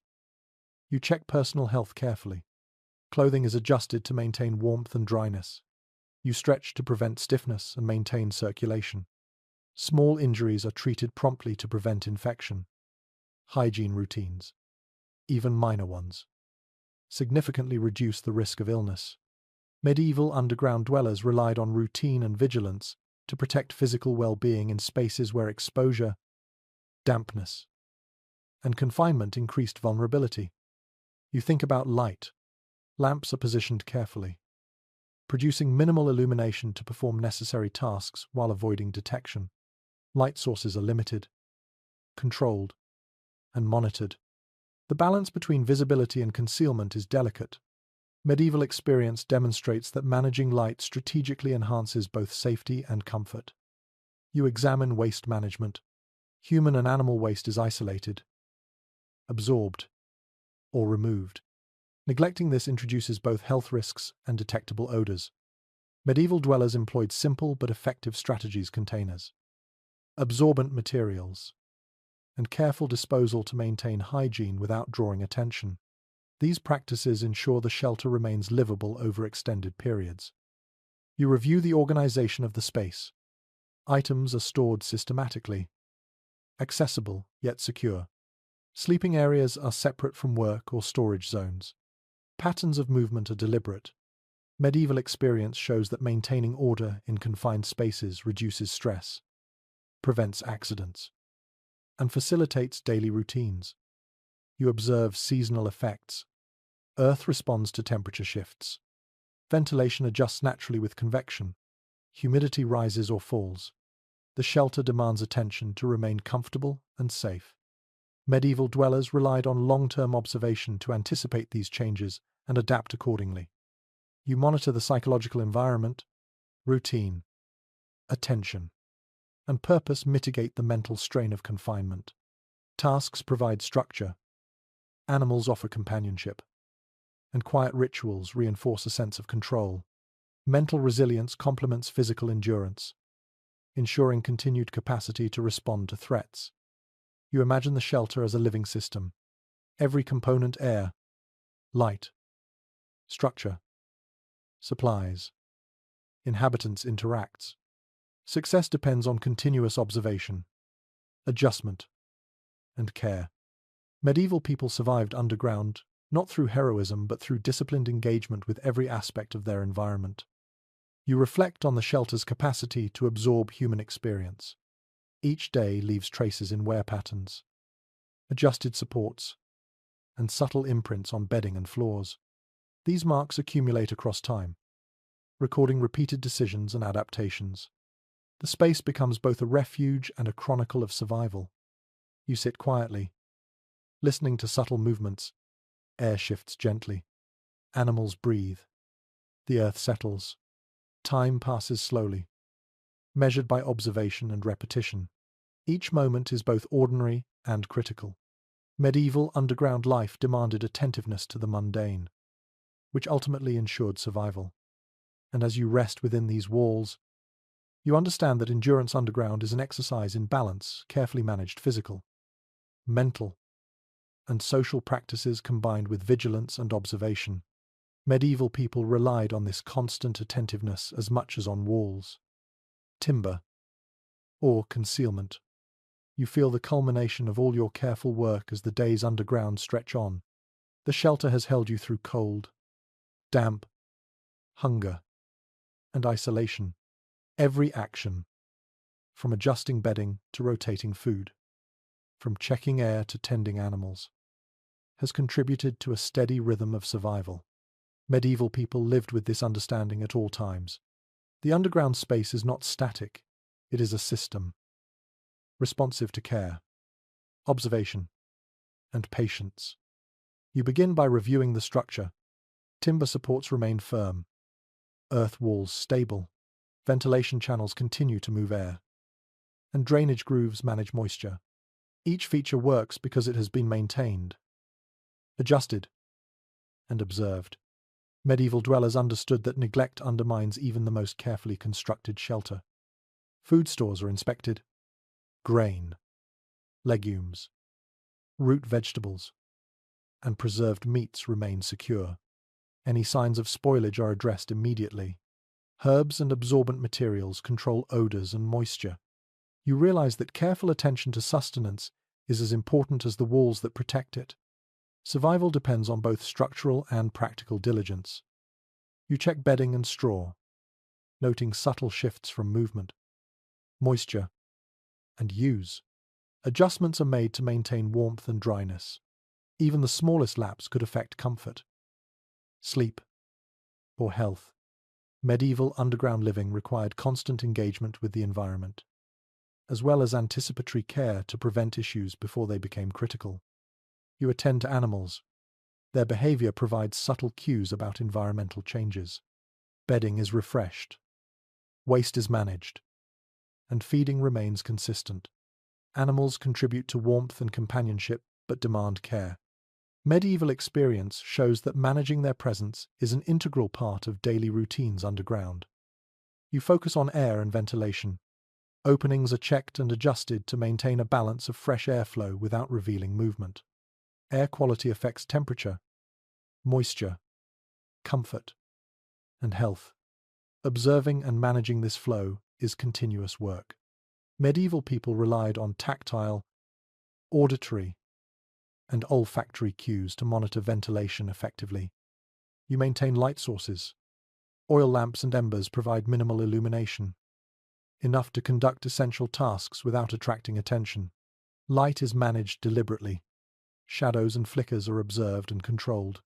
The balance between visibility and concealment is critical, reflecting centuries of practical experience.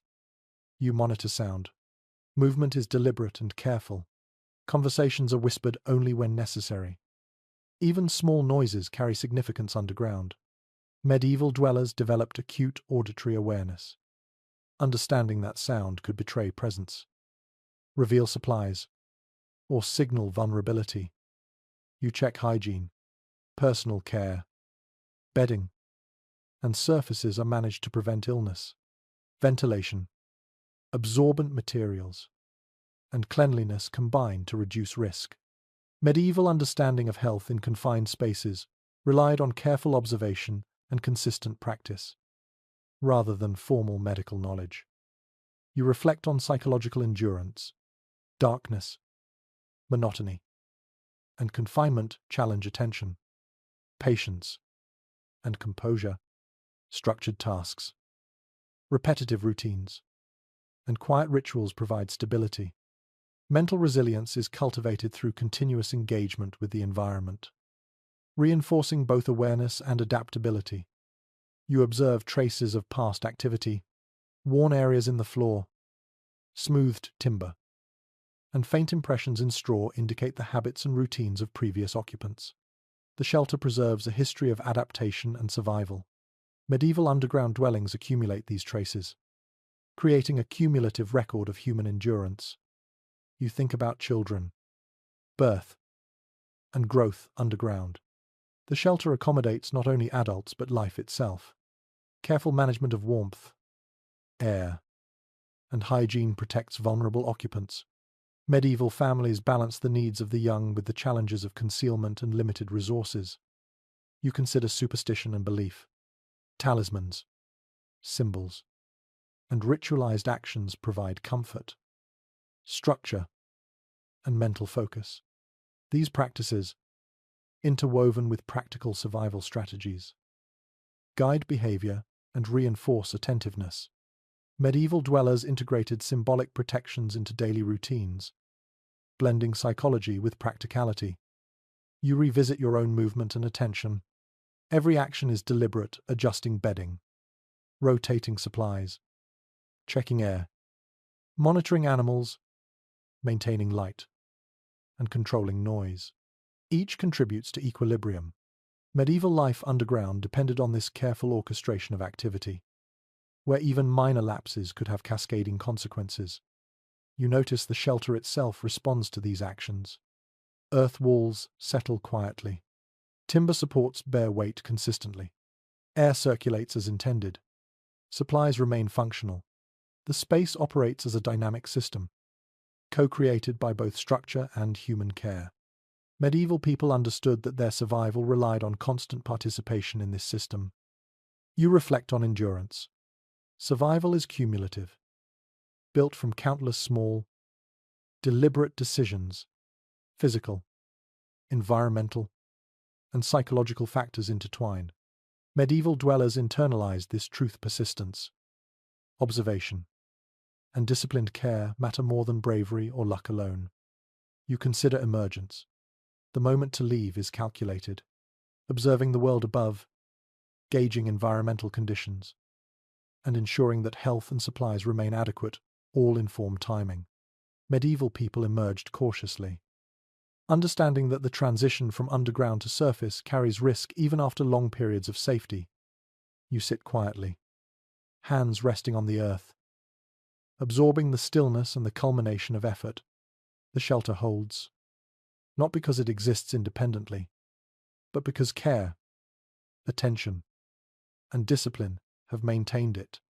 Medieval underground life depended on these ongoing commitments, and as you let your breath slow and your mind settle, you understand that the essence of survival below ground is not simply concealment, food, or structure. It is the steady, continuous engagement with all aspects of the environment, human, animal, and earth itself. Endurance, patience, observation, and care define the life of those who lived in these hidden spaces. The day softens around you. Outside, the world moves in rhythms you no longer need to follow. Here, underground, time is measured by small, deliberate actions rather than sunlight or bells. You feel the shelter settle around you, absorbing the work, the movement, and the quiet attention you have given it. Each wall, each timber, each carefully arranged bundle of straw holds the evidence of care. Life continues, quietly persistent.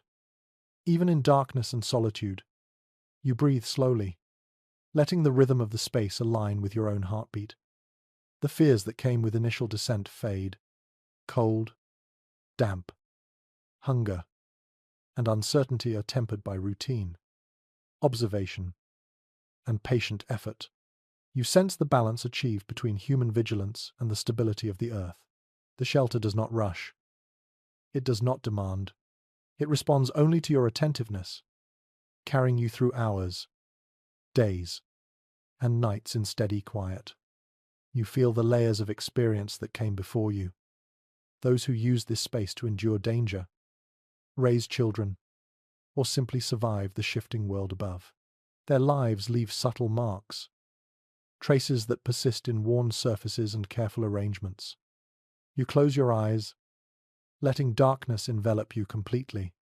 The warmth from your body and your careful preparations steadies the space.